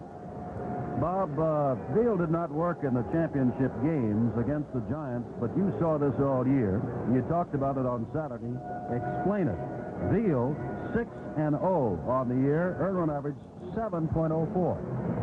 Yes, he had the good fortune of, while he gave up runs and all, the Pirates happened to be in those streaks when he was pitching, when they would score 12 and 13 and 14 runs. And in that time that he picked up his 6 victories in relief, basically, the Pirates happened to be in a streak where they would hit not 1 but 2 home runs back-to-back on several occasions, and most of those back-to-back homers came when Veal was in there. They did score a lot against him, and it is an unusual statistic to have an ERA that high and to be 6-0 on the year. Well, in the 4th inning, the Orioles sent about 8 men and scored 3 times. Here in the 5th inning, they've scored 3 more times, sending 6 men to bat. Redmond led off with a single to right, hitting the first pitch. Boog Powell followed with a single that he's never been in a World Series game. Comes in with Brooks Robinson on at second, Davy Johnson on at first. 3 runs in, 7-0 to score in the second game of the World Series. Baltimore leads. Lander 2 for 4 in the first game, lined back to Johnson, the pitcher at that time in the second in this ball game, and walked in the 3-run fourth. Veal, the left-hander.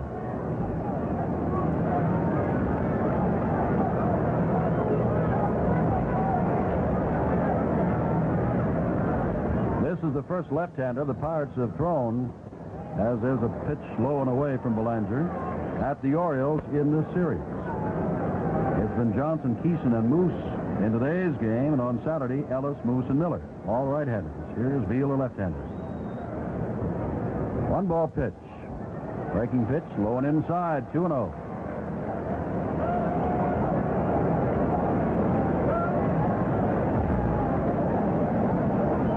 Quite honest about the World Series thus far, Baltimore fans have had everything to cheer for, and Pittsburgh fans have had nothing to cheer for. Broke on top 3-0 Saturday. That was short-lived. They lost it 5-3. 2-0 the count to Belanger. Started to go for a low pitch. Holds up. It is 3-0. Back in the 4th inning, Belanger walked, the bases loaded, and then Jim Palmer followed him against Kison with a walk to drive in a run.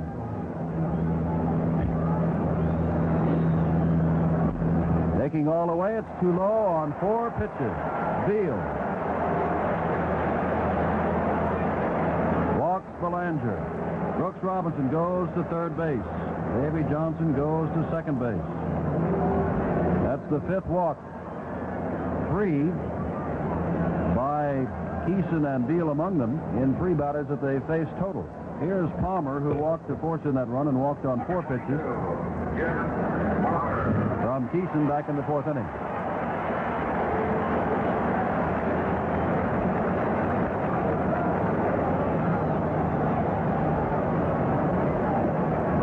Veal ready to throw to Palmer, the right-handed pitcher who also bats right-handed, and he takes ball outside. Well, Bob Gibson was talking with us up in Pittsburgh last week and talking about the Pirate bullpen, saying it's the best in the National League. Kison, Moose have failed thus far today. The ball game is nearly out of hand. Another low pitch, and Veal hasn't found the strike zone yet in 6 pitches, and Manny Sanguillen walks out and says a few unpleasant words to his pitcher. Jackie Hernandez comes in as Veal strides off towards Sanguillen. 7 runs, 9 hits, no errors for the Orioles. No runs, 4 hits, and 1 error for the Pirates.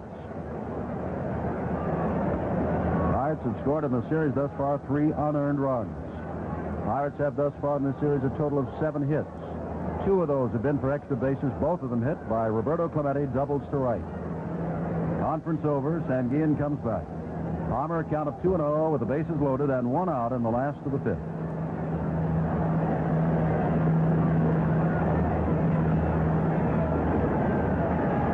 Tomorrow, Mike Cuellar and Steve Blass, the pitchers. Low, it is ball 3.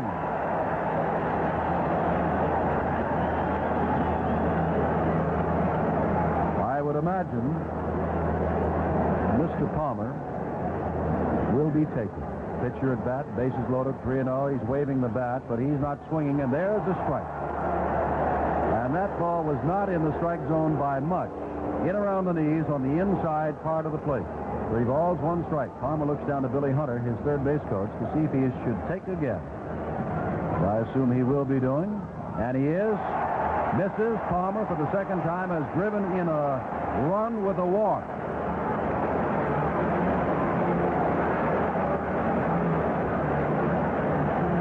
Jim, I don't know if they keep records on this, but back-to-back bases loaded walks by a pitcher in the World Series for 2 runs batted in is, if it isn't a record, it's sure pushing one. Well, Danny Murtaugh has sent out Bruce Kison and then Bob Veal with moves in between, and on each occasion the man has walked the first 2 men he has faced, walked the first one to load the bases, walked the second one, as Bob said, to be the pitcher to force in a run. The 9th man to bat in this inning is John Buford, who switches around for the first time in this series to the right side. Switch hitter, bases remain loaded. But Johnson now at third, Belanger down at second, and Palmer on at first. Bob Miller up and throwing, low and in the dirt and dug out by Manny Sanguillen. Veal has now thrown 10 pitches, 1 of which has been a strike. 8-0 the score. Ready again. Buford swings, fouls it out of play, down the right field line, and in the seats. Bob Miller pitching on Saturday, up and warming again. Miller has been around the American League for years, and of course, this year in the National League. Started out in the National League, as I recall. 1-1. Inside, almost hit. Buford ducks out of the way, and Sanguillen again, having to jump behind Buford to take the ball, did a fine job. They'll hold on to it and prevent still another run from scoring.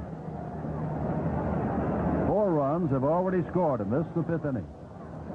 2 balls, 1 strike. Buford singles, puts it up the middle. Cash has it. Down to second base as the run scores. Looked like a single. Veal hit it on his arm. Rolled to Cash. Flipped underhand to Hernandez. Buford gets an RBI. And the scoring goes 1-4-6 on the 4th play.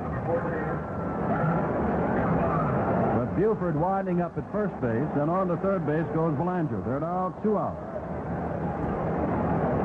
And of course, Johnson scored on the RBI by Buford. It is 9-0. Here is Retman, who started it all with a base hit on the first pitch. Ball 1 from Veal outside. Last couple of innings have been a nightmare for the Buccos. Beautiful for the Orioles. It was 1-0 going into the 4th. Pitch is too low. It's 2-0. 8 men went to bat in the 4th inning for Baltimore, and this is the 10th man up in the 5th.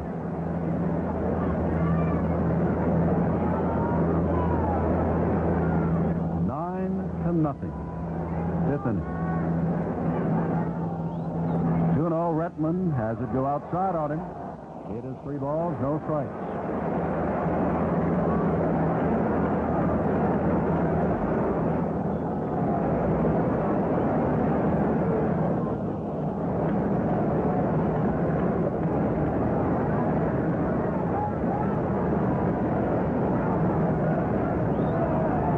Veal ready, strike.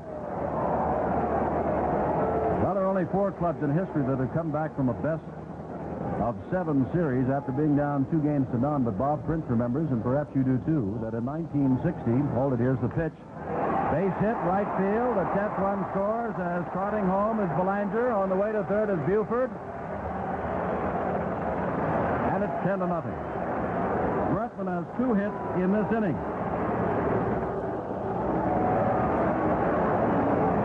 That run is charged to Veal. And And now the Moose record is complete. 5 earned runs on a total of 5 hits.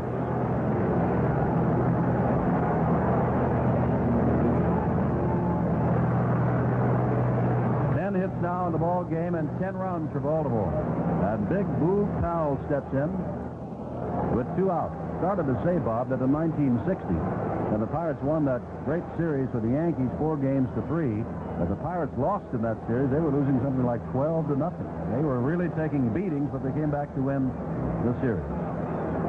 Buford at third, Retman at first. Powell hits one off the fist. Cash charging from second base. Scoops it on over to Robertson, and they are out of the inning. But 6 runs scored on 2, 3, 4, 5, 6 hits. There was 1 costly error and 2 men left. He's gone 5 complete innings, and believe it or not, Baltimore 10, Pittsburgh nothing. Strong wind continues to blow from left to right. The only man that's taken advantage of it today thus far is Clemente, who has rattled a double off the wall out there. Here's ball 1 to Hernandez. And also sent Frank Robinson to the wall to haul in a long line drive. Jim Palmer. Strike took something off the fastball, and Hernandez swung and missed. 1 ball, 1 strike.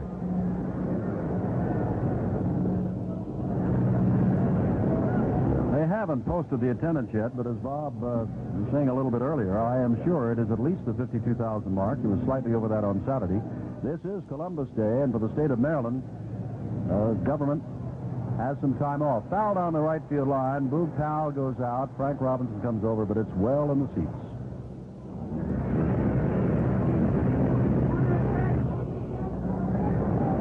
One ball, 2 strikes. Robertson on at first. 1 out, Hernandez the batter. Bob Miller continues to throw. Charlie Sands, one of the catchers for the Pirates, has come into the dugout, could come out as a pinch hitter.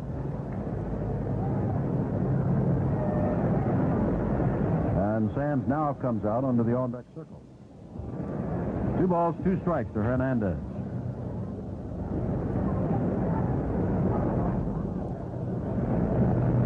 Palmer ready, throws the fastball. It's too high. 3 balls, 2 strikes. Sands, a former Yankee. Big man.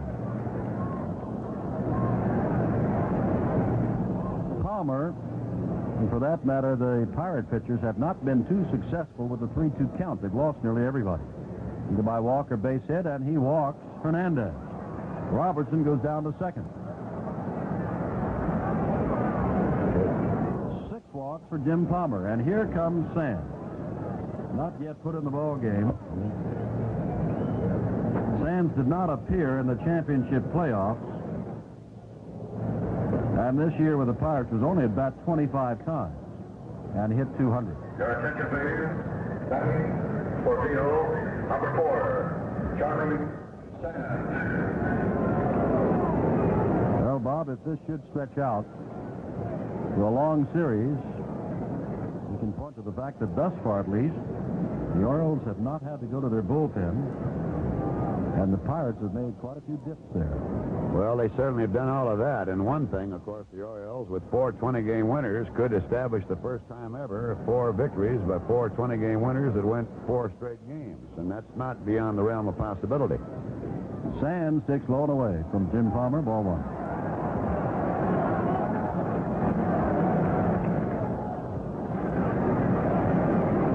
To nothing. Baltimore. But the Pirates have 2 men on. Swing and a miss at a high fastball. 1 ball, 1 strike. Down at second base is Bob Robertson. On at first is Hernandez. The lead man, Robertson, does not possess a great speed, but he won't be called on to use it too much in that they need a lot of runs, not daring base running. Back with the pitch. It's too high. 2 balls, 1 strike. Now Hendricks runs out to say something to Palmer. The shadows of the light towers have begun to extend over the left field roof, reaching out toward the mound and reaching out into left field. Right field and center field, where Robinson and Retman are stationed, are entirely in the clear. And 1 What a difference between today and Saturday. Rainy, soggy day in Baltimore today. Crystal clear, high skies. Temperature in the 60s. Oh, look out in the stands. A bat slips out of the hands of Sands and goes into the stands. And Sands walks back. Swings and misses, and Sands is so concerned he's coming back. Looks like a youngster there. But it looks also to me, Bob Prince, without being able to tell from here, that no one at least is seriously hurt. They're all milling around and looking. I put the glasses down there, and everybody's all right, and the youngster has the bat. Many times in regular season play, they'll give the bat back to the batter and give him another bat. Now, just what they'll do here, we don't know. That's obviously Sands way out in front of a pitch. Might have been guessing a fastball there, as you described, Jim, and the ball was a little let-upper, and he just really came around on it, and it's just fine. Everybody's all right, and Sands has a new bat and is going back to business. 2 balls, 2 strikes. Well, Bob, you also pointed out that there's a lot of room here to catch those foul pop-ups. So when I say that Sands let the ball slip and it went into the seats, it is they're giving the bat to the little boy. That's why the applause. Switching down there as they had, and many times a man gets his bat back and they put one back in there. There is a lot of room, as you described, Jim, so it took a lot of the force off it. Sands now steps back in, left-handed batter, and takes the ball from Jim Palmer. 3 balls, 2 strikes. Palmer, remember, lost Hernandez on 3-2. Lost Robertson on 3-1, and he's thrown a lot of pitches today and comes in and strikes out Sands with a fastball. And as Bob leaves over and tells me, it's the first time that Jim Palmer has gotten out of a 3-2 situation. Here's Dave Cash, 0 for 3 today, 1 for 7 in the series. Baltimore leads it by 10 runs, 10-0. We are in the Pittsburgh 6th. In the 6th, Palmer has walked 2, struck out 2, ready to throw to Cash, who does not go around, according to Ed Sudall, the plate umpire. Check swing, ball 1. Tomorrow afternoon, 12:45 Eastern Time. Game 3 of the World Series. And wherever it is that you are listening, whether in Europe, South America, Asia, a ship at sea, or here in the United States, I hope you'll be with us.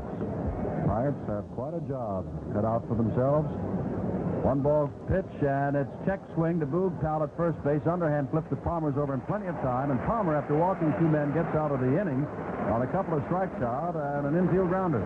No runs, hits, or errors. 2 left. We go to the last of the 6th. With Baltimore leading Pittsburgh 10-0. A very commanding 10-0 lead. Now, the Pirates have gone to their 5th pitcher, and they're bringing in for the 2nd time in this series Bob Miller. Miller, in the first game, appeared in the 7th inning. He had an overall record during the season of 8-5, obtained by the Pirates from the San Diego Padres. And in that first game, he pitched 2 innings, allowing no runs. While he did surrender 3 base hits, he did not walk anybody. And 2 of the 3 hits were infield singles. And he had 1 strikeout. So now he comes on in relief of Bob Veal, who went 2/3 of an inning for 1 run on 1 hit, didn't strike out anybody, and walked a pair. And that is in part an answer to the question Jim Simpson asked a while ago. Why Veal, the 6-0 record, with the highest ERA you ever saw, a little up over 7, for a man that's won 6 and lost none. And in 2/3 of an inning, that is embellished, if that is the proper word, with regard to adding on to the ERA. So Miller now comes on to try to stem the tide, and what perhaps Jim Simpson, the Pirates need more than anything, even if they don't win, is an inning in which they score 4 or 5 runs and at least get the feeling they can score against this Baltimore club. Miller will throw to Frank Robinson, and Robinson hits the first pitch out into right center field. Over comes Clemente and Oliver. It bounces between them, and Robinson is in with his 3rd base hit of this game and his 5th of the series. He is now 5 for 8. And the Pirates go right back into trouble. Leadoff batter, Robinson on base. And now we are going to get Paul Blair coming out to run for Frank Robinson, who gets ahead. Blair undoubtedly will go into center field. Bretman perhaps moving to right. Here's Hendricks. He has walked, been hit on the ankle by a pitch and scored, and singled and scored. Miller ready. Hit Hits the first pitch. It is by Hebner at third base. Blair with a lot of speed goes around second base and plays in front of Stargell up. He throws back to second base, and runners are at the corners, first and third, with none out.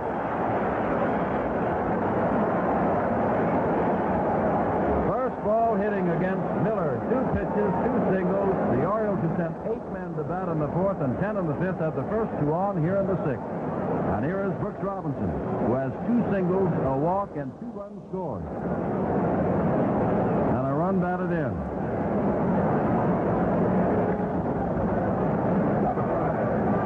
Well, the Pirates will be glad to get home tonight. The question is, can they forget this one by tomorrow? They'll have to. 10 runs, 12 hits now. No errors for the Orioles. No runs, 4 hits, and 1 error for the Pirates.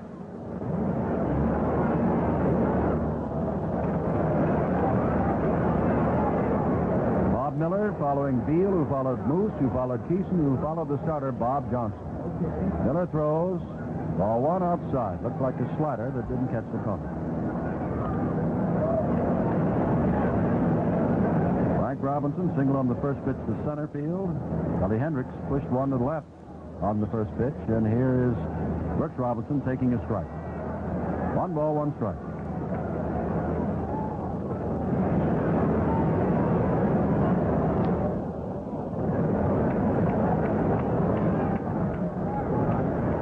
Back again with a breaking pitch that misses. 2 balls, 1 strike. Well, at World Series time, of course, it's not just the games. There's a lot of behind-the-scenes action, major league meetings, league meetings, meetings with the commissioner, trades, looking for jobs. 2-1, and it's now 3-1. Fastball is blown away. And I wonder if you read the trade that the Milwaukee Brewers and Boston Red Sox made. Perhaps you listening around the world have not. The Milwaukee Brewers get, among others, George Scott, Joe LaHood, Billy Canigliaro, and Jim Lonborg. 3-1 pitch, right back through Miller's legs. Base hit. It is 11-0 as Blair simply trots home and Hendricks goes down to second.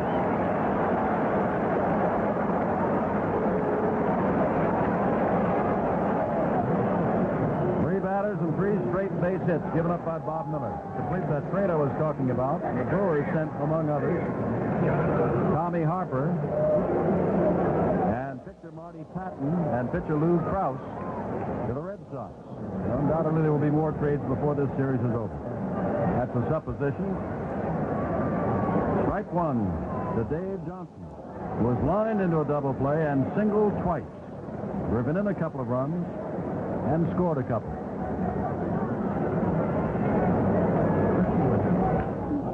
Gets out in front of a curveball and drives it foul upstairs. To show you the kind of day it is for the Pittsburgh Pirates, Miller is in a heap of trouble. 3 base hits, 1 run, nobody out, and nobody is stirring in the Pirate bullpen. They've gone to 4 men already.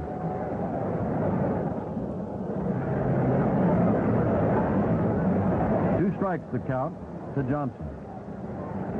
Breaking pitch pulled down the line. It is foul. Left field line. In the corner, just foul.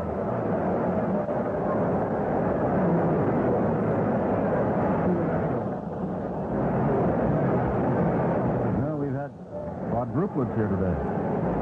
Accepting Bruce Kison, Bob Johnson, Bob Moose, Bob Beal, Bob Miller, and Bob Prince. Strike 2 the count to Johnson.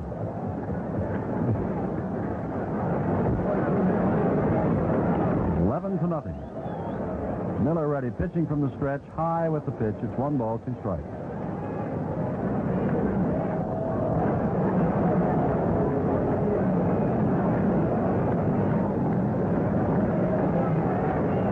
Again, checks back with the runner Hendricks at second and throws and catches the outside corner with a fastball and strikes out Davy Johnson.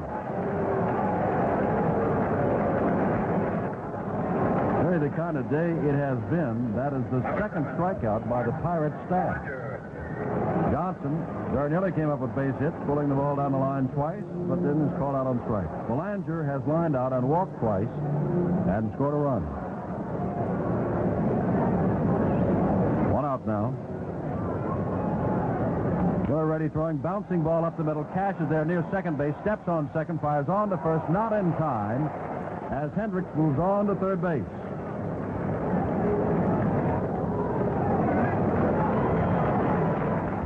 and here's Jim Palmer, and he will get a hand.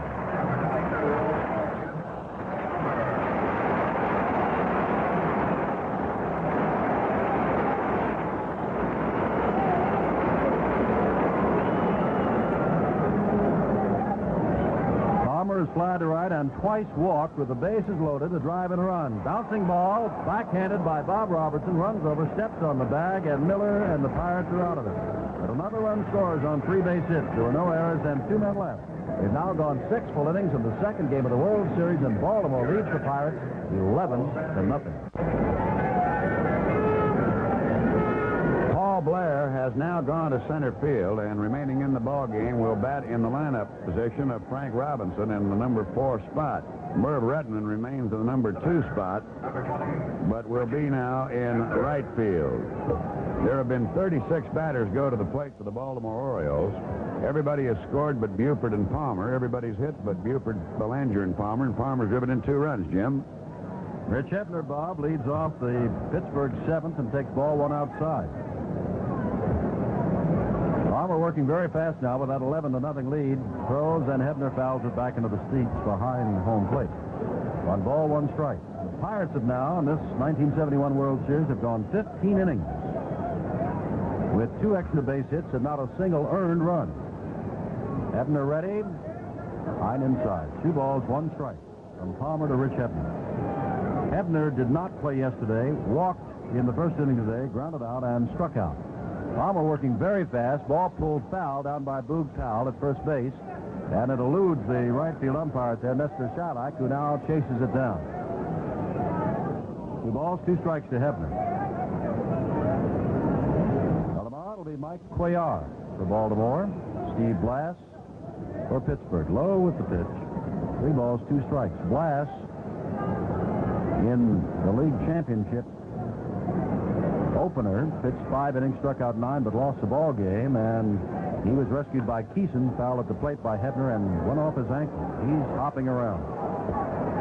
Blass was in trouble on Wednesday out in Pittsburgh in the final game of the National League Championship, and it was Bruce Kison who came on to bail him out and go on and pitch excellent ball.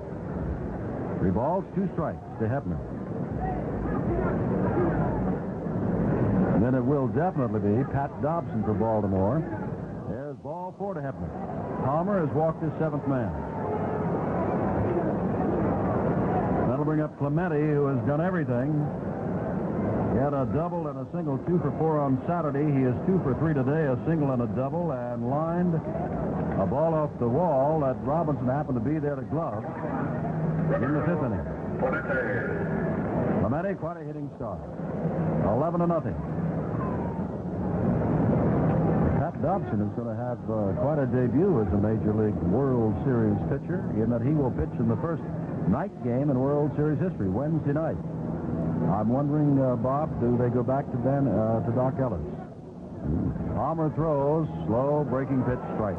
That's one thing Danny Murtaugh refuses to do just yet. It would be the speculation by many it would be Doc Ellis, but Danny has yet to say that's the case. On strike to count to Clemente. They've been playing Clemente around to right, and that's the place to play him. He hits to right, drives this one to the right, popped up. Powell lost it for a moment. Davy Johnson over. Redmond playing in right, comes over and makes a great catch in foul territory. Behind the tarp and next to the seat.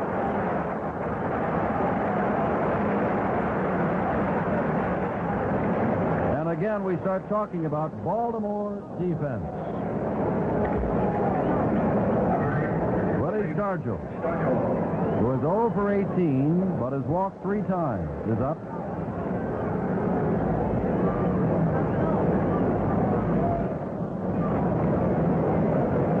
For 18, of course, in the championship series, takes high, ball 1, plus the World Series.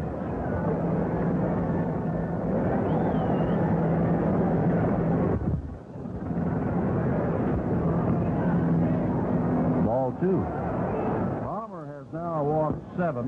The Pirates staff has walked 6. Check me on that, Bob. That's 13. Most walks in a series game is 19, so they're nowhere near that yet. Hebner over at first base with the walk. Stargell fouls one back. It's 2 balls, 1 strike. On a 2-2 pitch in the first inning. Palmer challenged Stargell, gave him a high fastball, and Woody went for it and struck out. On a 3-1 pitch in the third, 3-2 pitch in the fifth, Stargell drew a walk on each occasion. Ground ball. Johnson is over. Stargell has his first base hit of the series. As it goes out to center field, Blair fumbles the ball, and on to third base goes Hefner, but he was making his move toward third base in any event. Willie Stargell breaks the ice. That is just the fifth hit for the Pirates in this game.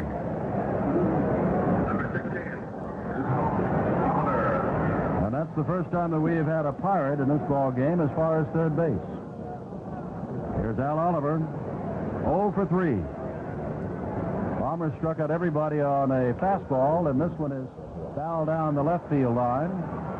May make the seats, Buford over, and it is in the seats. Started to say that Palmer, of the 8 strikeouts he has, 7 are with the fastball, but Oliver at bat now went for a change-up curve to strike out in the 5th inning. 11 runs, 13 hits, no errors for the Orioles, no runs, 5 hits, 1 error for the Pirates. Pirates 7th inning, second game of the World Series. And thus far, you'd have to say everything you heard or read about the 20-game winners of Baltimore, at least in the persons of McNally and Palmer, is absolutely true. 1 strike pitch, popped up, foul, out of play again. 2 strikes. Over and back of the Oriole dugout at third base. Looking down that Pirate pitching roster, wondering whether or not Doc Ellis would go on Wednesday night. Might be Luke Walker. Ray Oliver to pull. Around to the right. Al is not holding the runner Stargell on. Low. It is 1 ball, 2 strikes.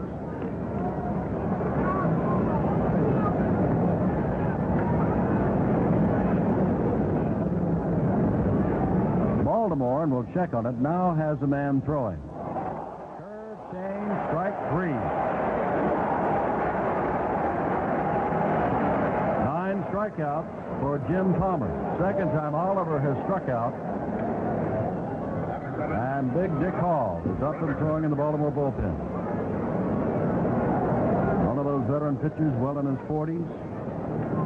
Used to series pressure. 2 out. Here is Bob Robertson, who has walked twice and struck out. The outfield now swings around the other way. Playing him to left, which is off the corner. Fastball. Ball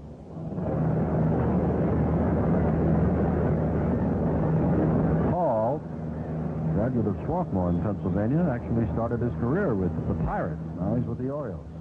Overhand pitch, it stays up high, and Palmer didn't think so. He thought he was in around the letters. But Ed Sudol says it's ball 2. Hebner at third, Stargell at first. 2 out in the Pirates' 7th. A cool, brisk day in Baltimore.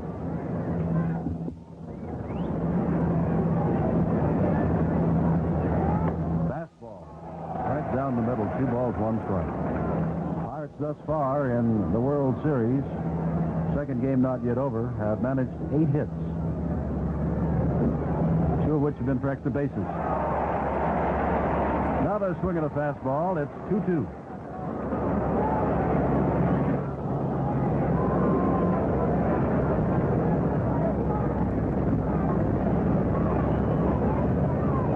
Jim Palmer in lots of trouble in the first and second and third innings. Since that time, he has been pretty much in control until now. And Robertson strikes out, strikeout number 10.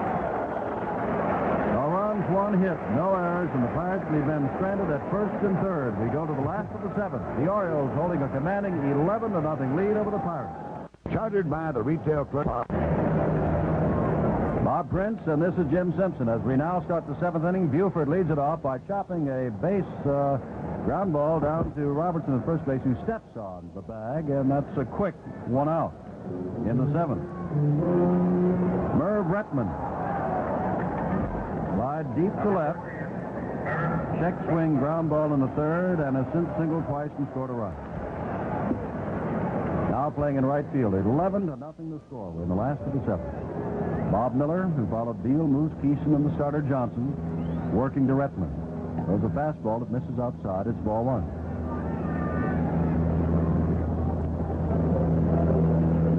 Jackson still sitting down below us to the left. Fastball stays inside. It's 2-0. And now Dick Hall is joined by Tom Dukes in the Baltimore bullpen. Just in case. Jim Palmer has struck out 10. His season high was against Cleveland in 8 innings pitched, left a 2-2 tie of 13. Bouncing ball, Hernandez waits at shortstop, takes the high hop, fires on to first, and quickly they're 2 out. And that'll bring up Boog Powell. Powell with a hand that was really hurting him. Had a couple of home runs in the championship playoffs. He is 1 for 7 in the World Series, and his hand is not bothering him that much. Singled and has scored a run. The other 3 times he's been thrown out by Davy Cash down at second base. They put the shift on for him. Ball has popped up foul. Sanguin walks him back. Now throws away his mask, says, "I've got it," and there's the easiest inning since the first for the Pirate pitching staff. The runs, hits, or errors, none left. We've now gone 7 innings.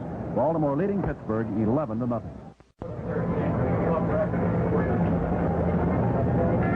Well, into the Pittsburgh Pirate 8th inning, the attendance has just been announced for Game 2, and it's 53,239, which is 10 more than attended yesterday, and that was a sellout. So presumably the additional 10 are standing somewhere in this ballpark. There had been some question earlier yesterday when the game was rained out as to whether or not this game would be played at night. It was turned down, and the commissioner made the ruling, Commissioner Bruce Kison, that they would play it at 1 o'clock, which they have done today. And play it, Baltimore has. And one thing, Jim Simpson, Palmer, while he has walked 7 and struck out 10, has stranded 11 Pirates on the base paths, and the Bucks have only had 1 runner, as you pointed out, as far as third. So Palmer truly has been in command all the way. Manny Sanguin will lead off the Pittsburgh 8th as Dave Justy begins to throw out in the Pirate bullpen. Sanguin to be followed by Hernandez and then the pitcher. 11-0. They play Sanguin as they do Clemente. He hits the ball to right. He's a right-handed batter. Pitch misses outside. Looked like a slider from Jim Palmer. Ball 1.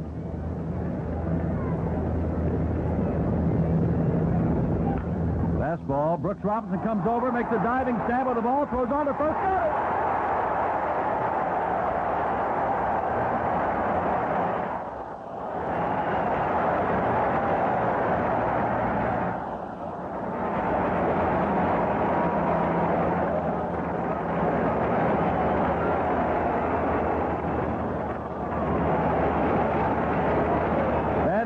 For Brooks Robinson. They saw it a lot last year against Cincinnati. They've been waiting for the great play of the series, and that's the great one right there. Robinson diving, getting up and throwing.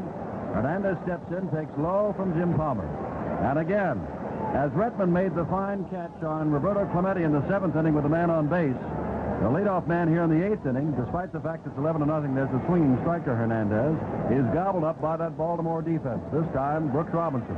1 ball, 1 strike. Bob Miller comes out on deck, questionable whether or not he'll be sent out to bat. Depends on what Hernandez does. Palmer working very fast. 1-1, throws the ball just off the corner. 2 balls, 1 strike to Jackie Hernandez, who's flied to center, singled and walked. Crowd in this 11-0 ball game still buzzing over the diving stab as Hernandez swings and misses. It's 2-2. Brooks Robinson. Commented to me how quickly he gets up to fire on to first base. Not enough to stop the ball. He is up and throwing.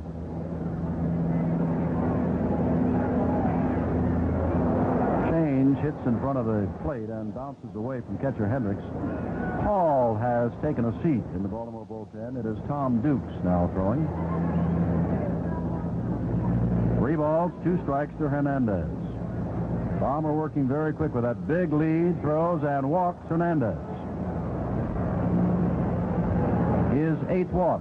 And now, going back to sit down is Bob Miller, and coming out, let's wait a minute. Miller is going back with a bat, and now coming out is Vic Davalillo. Miller was almost back in the Pirate dugout before Davalillo made an appearance, but he's out and ready to swing. Davalillo was up twice without a hit in the championship playoffs, and throughout the season hit at .285. Only at bat 295 times. Now Ed Tudor puts Davalillo in the game. Palmer now says he'd like to throw a couple of pitches if he can, and looks back to second base umpire Ed Vargo to see if he can warm up while they wait for Davalillo. It's a rather brisk, cool afternoon here. Palmer's thrown a lot of pitches. This is WNBC. Heated, and Davalillo still swinging the weighted bat. And now strides toward the on-deck circle, or rather toward the batter's box.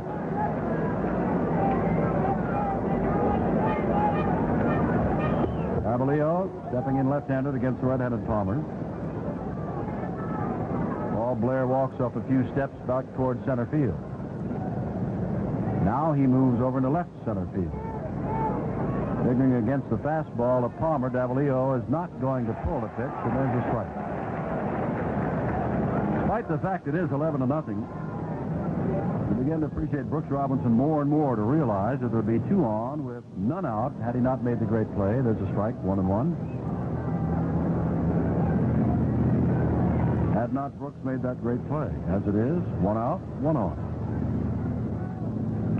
Bouncing ball over the head of Robinson. He can do nothing about that. Around second base and making the turn toward third is Hernandez, but Buford is up with the ball, and now 2 men are on with 1 out. And again, you appreciate that glove of Robinson. Palmer could be in some kind of trouble. That is the 6th hit given up by Jim Palmer. And now we go back to the top of the Pirate batting order. And Dave Cash, hitless today, but 3 times today he hit the ball on the nose. 1 for 8 in the series. 1 out, runners at first and second.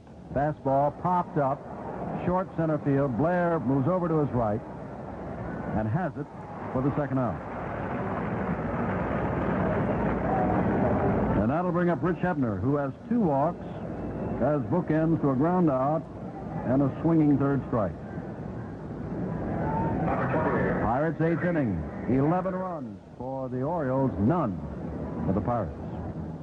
Game 3 tomorrow, 12:45 Eastern Time here on NBC, but that will come from Pittsburgh. Palmer ready to throw to Hebner. Hits the first pitch. High and deep to right field. Retman goes back, looks up. It is gone.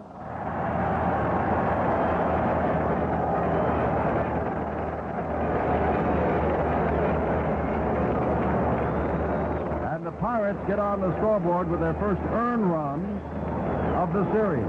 3 on the 3-run homer of Rich Hebner. And it's 11-3. And here comes Roberto Clemente.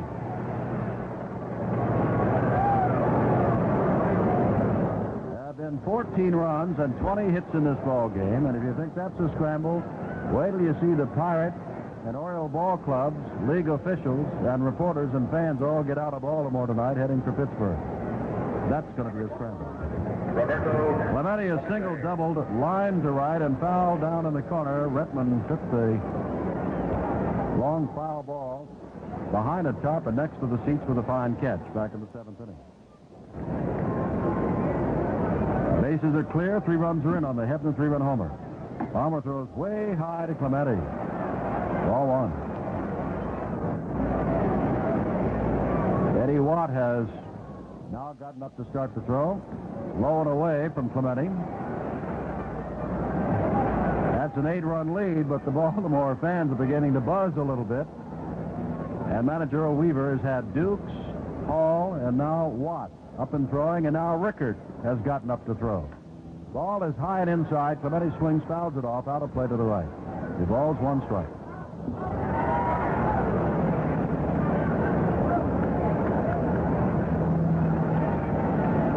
Out now. Ground ball. Belanger back at second base. Can't find the handle, and Clemente is safe. Went behind second base. Got his glove on the ball. It skipped toward the third base side, and Clemente is safe at first base, and it is an error on Belanger, who had 2 errors in the first game. And a lot of the fans do not like the call against Belanger, but here comes Starkey. 0 for 18, walked a couple of times, and then got a base hit in the 7th inning. Big curveball to it, misses. Stargell, if he ever connects, all of a sudden it's 11-5, and the breathing room becomes a little bit less for the Orioles. It's 11-3 now. Started the inning 11-0. Fouls to the screen behind the plate. 1 ball, 1 strike to Stargell.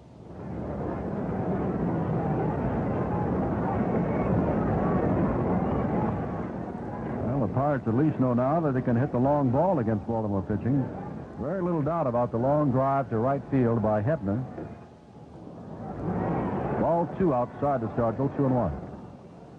A lot of wind blowing out that way, but Rich hit it very well.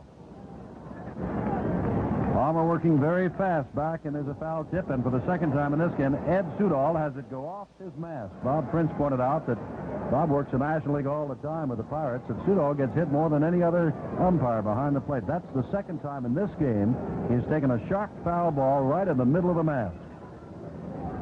He has to take it off and shake it off. 2 balls, 2 strikes to Stargell. Palmer ready, changes on him, ground ball toward Davy Johnson, flips to Belanger, and they're out of the inning. A 3-run score on the home run by Hebner. There are 2 base hits, there was 1 error, and there's 1 man left. We go to the last of the 8th.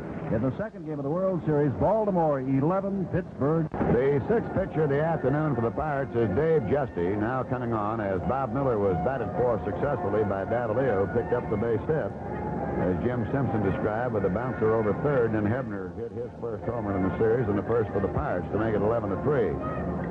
Noteworthy for Dave Justy is the fact that while he was 5-6 on the year, he perhaps has been the most successful fireman in the National League over the past 2 seasons since the Pirates acquired him from the St. Louis Cardinals. Justy had 30 saves on the regular season. And I might add that in the championship series, he appeared in all 4 ball games, and he saved 2 of those. And significantly, it was a good point for him that he was the saving pitcher in the ball game against the Cardinals when the Pirates clinched the National League East, and was the saving pitcher in the championship series against the San Francisco Giants when the Pirates won the National League Championship. So they've made a switch now and brought in Dave Justy, and I believe while I had my head down there, there's been another switch made, which Jim will bring you up on. That's right, Bob. Davalillo, who batted for the pitcher, remains in the ball game and in the number 9 spot and moves to left field. Stargell is out of the ball game.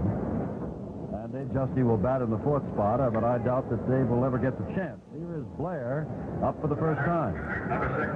Justy with those 30 saves that Bob told you about in regular season play, 3 in the league championships.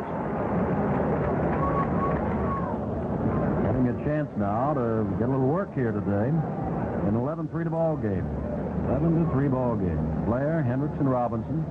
8th inning, and Justy, who throws strikes, throws a strike to Paul Blair, up for the first time.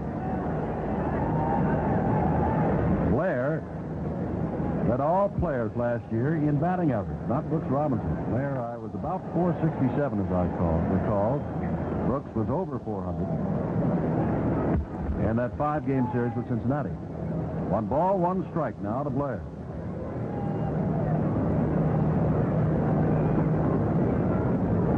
Justy, the right-hander, ready, and throws a breaking pitch, and Blair pounds it out into left center field, and there's another base hit. Blair stops. And I don't care who it is, Bob. Baltimore seems to be able to see off. That's the 14th hit. 4 off Johnson, none off Kison. He faced 2 men and walked him, 5 off Moose, 1 off Beal, 3 off Miller, and now 1 off Justin. And here's Hendricks, who has 2 of those 14 hits. He's had a perfect day. Walked, hit by a pitch, and a couple of base hits. Scored twice. And driven in a run. Left-hander against right-hander, drive center field. Oliver starts back and has it about 300 feet away, 320 feet away.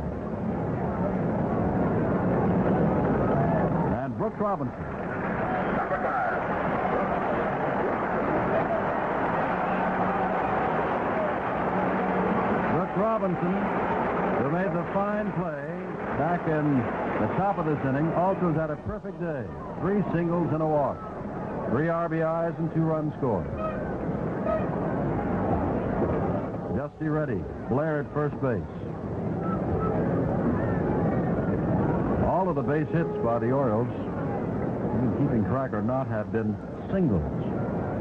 They've not gone the extra base route. Ball 1 to Robinson.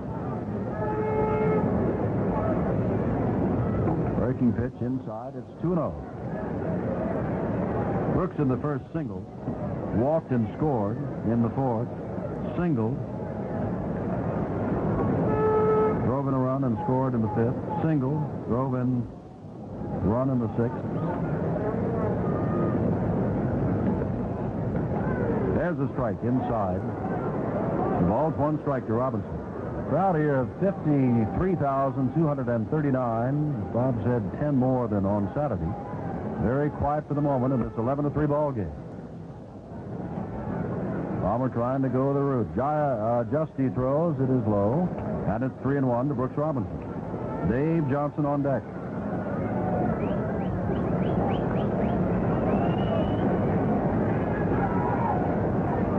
Ball game on Saturday took about 2 hours and 20 minutes. This is going to take at least about 3 hours. Inside, Brooks Robinson draws the walk, and Blair goes down to second.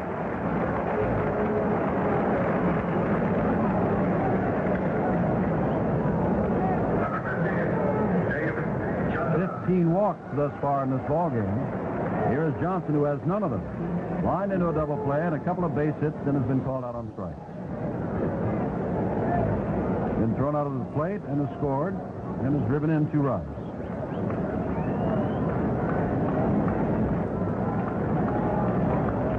Justy throws, breaking pitch. High down the left field line. Over comes Davalillo near the foul line and takes it in fair territory for the second out. And Mark Belanger lined out, walked twice, scored a run, hit into a forced play. If you are looking ahead to the 9th inning, Oliver, Robertson, and Sanguillen as the Pirates try an almost insurmountable task of needing 8 runs to tie. Blair walks off at second base. Robinson very short lead at first. Playing Belanger slightly toward right. Justy throws, misses the outside corner. Ball 1. Now the shadows over the stands coming over the left field line roof have almost gotten to third base. Everything down the left field line is in the shade. Justy throws again. The ball is fouled off to the right, where it is very sunny and probably quite pleasant.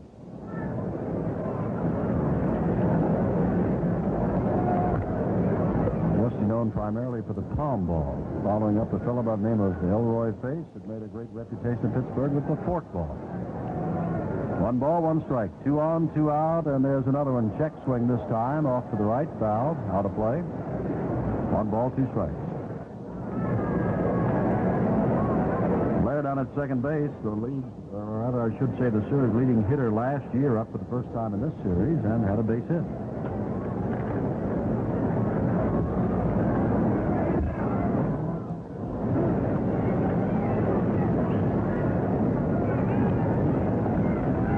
Justy staring into Sanguillen now, ready. Pitching from the stretch, comes in, misses outside. It's 2-2.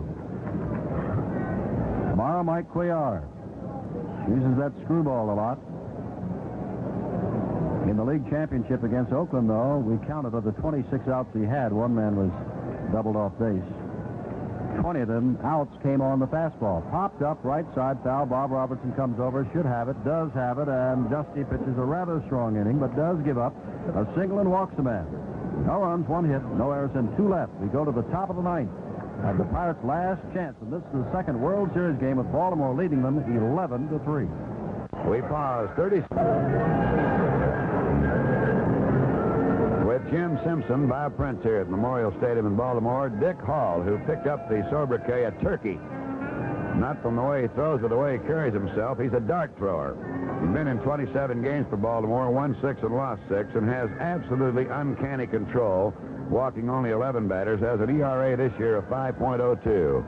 Rather an interesting thing, when he was with the Pirates, he was signed into the era of Mr. Rickey, and he was an outfielder, and they started him in the infield at third base when the Pirates opened the season.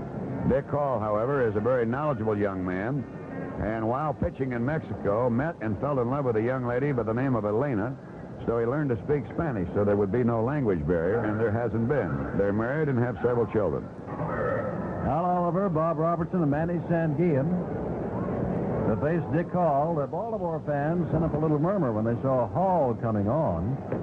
There's a strike with a fastball in that Palmer had worked 8 innings, was in no real trouble at all, trying to perhaps go for a complete ball game, but manager Earl Weaver said, I'd rather have a stronger man there. It might be that they counted the pitches that Palmer threw, and he had 63 pitches through something like just the 3rd inning. He threw a bundle of pitches. 1-1 the count to Al Oliver, fastball, and it is past Davy Johnson, who made a dive toward at second base, and it's a base hit. Well, in the first game, all of the Birds' runs came on home runs, notably by Frank Robinson, Merv Retman, and Don Buford. Here in the second game, with the score 11-3 in the 9th inning, all of their runs have been scored without an extra base hit. Here's Bob Robertson. Walked twice, struck out twice. Each time he was struck out, swinging at a fastball. All trying to save the game for Palmer. Throws fastball outside. It is ball 1. And if Brooks is not doing one thing, he's doing something else. He has tied a series record for times in reaching base in a single game. Brooks is up 5 times in this game, had 3 hits and 2 walks, and ties Babe Ruth and Lou Brock.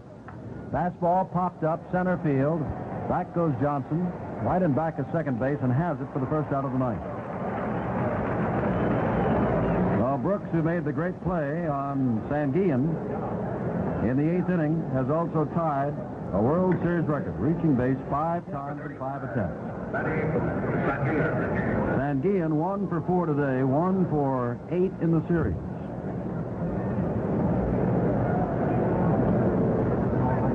The 11 runs, 14 hits, 1 error for Baltimore, 3 runs, 8 hits, and 1 error for the Pirates, as Sanguillen fouls the first one back. Milt May, young catcher for the Pirates, is out on deck, hoping to get his first World Series swings, and barring a double play, he will. Change up by Hall. It's outside and low. 1 ball, 1 strike to Sanguillen.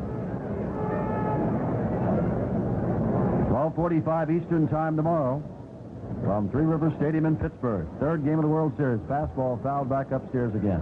1 ball, 2 strikes. And the way it looks right now, barring one of the greatest comebacks ever in World Series history, it is going to be Baltimore leading 2 games to none.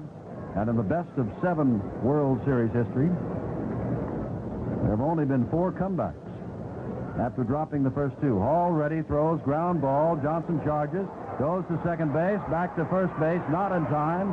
2 out, and Milt May will get a chance to bat.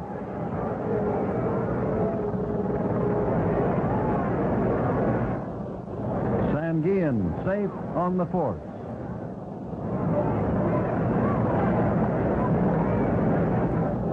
May was up 1 time, failed to hit in the championship playoffs, and during the regular season, used sparingly, only in 49 games, hit .278. Did have 6 home runs, 25 RBI.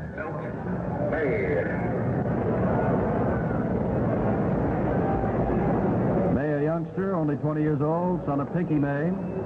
Played for the Phillies and managed in the minors. They call an out away from wrapping this up. Swing and a miss at a fastball by May. Strike 1. Pirates feel that Milt May developed the same way that Johnny Bench did. High fastball from Hall. 1 ball, 1 strike. Of course, another National League team by the name of the Padres has a youngster by the name of Mike Ivy that they feel will be a great catcher. 1 ball, 1 strike, ground ball. Robinson, a rather boog towel over, slip underhand to Hall, and that's it. Baltimore takes the series here in Baltimore, 2 games to none, winning the first game 5-3, and this game 11-3 in the 9th inning. No runs, 1 hit, no errors, and 1 man left. The final score in the second game of the World Series, Baltimore 11, Pittsburgh 3 at 11. 3 1/2 innings of play. Baltimore leading by the score of 1-0.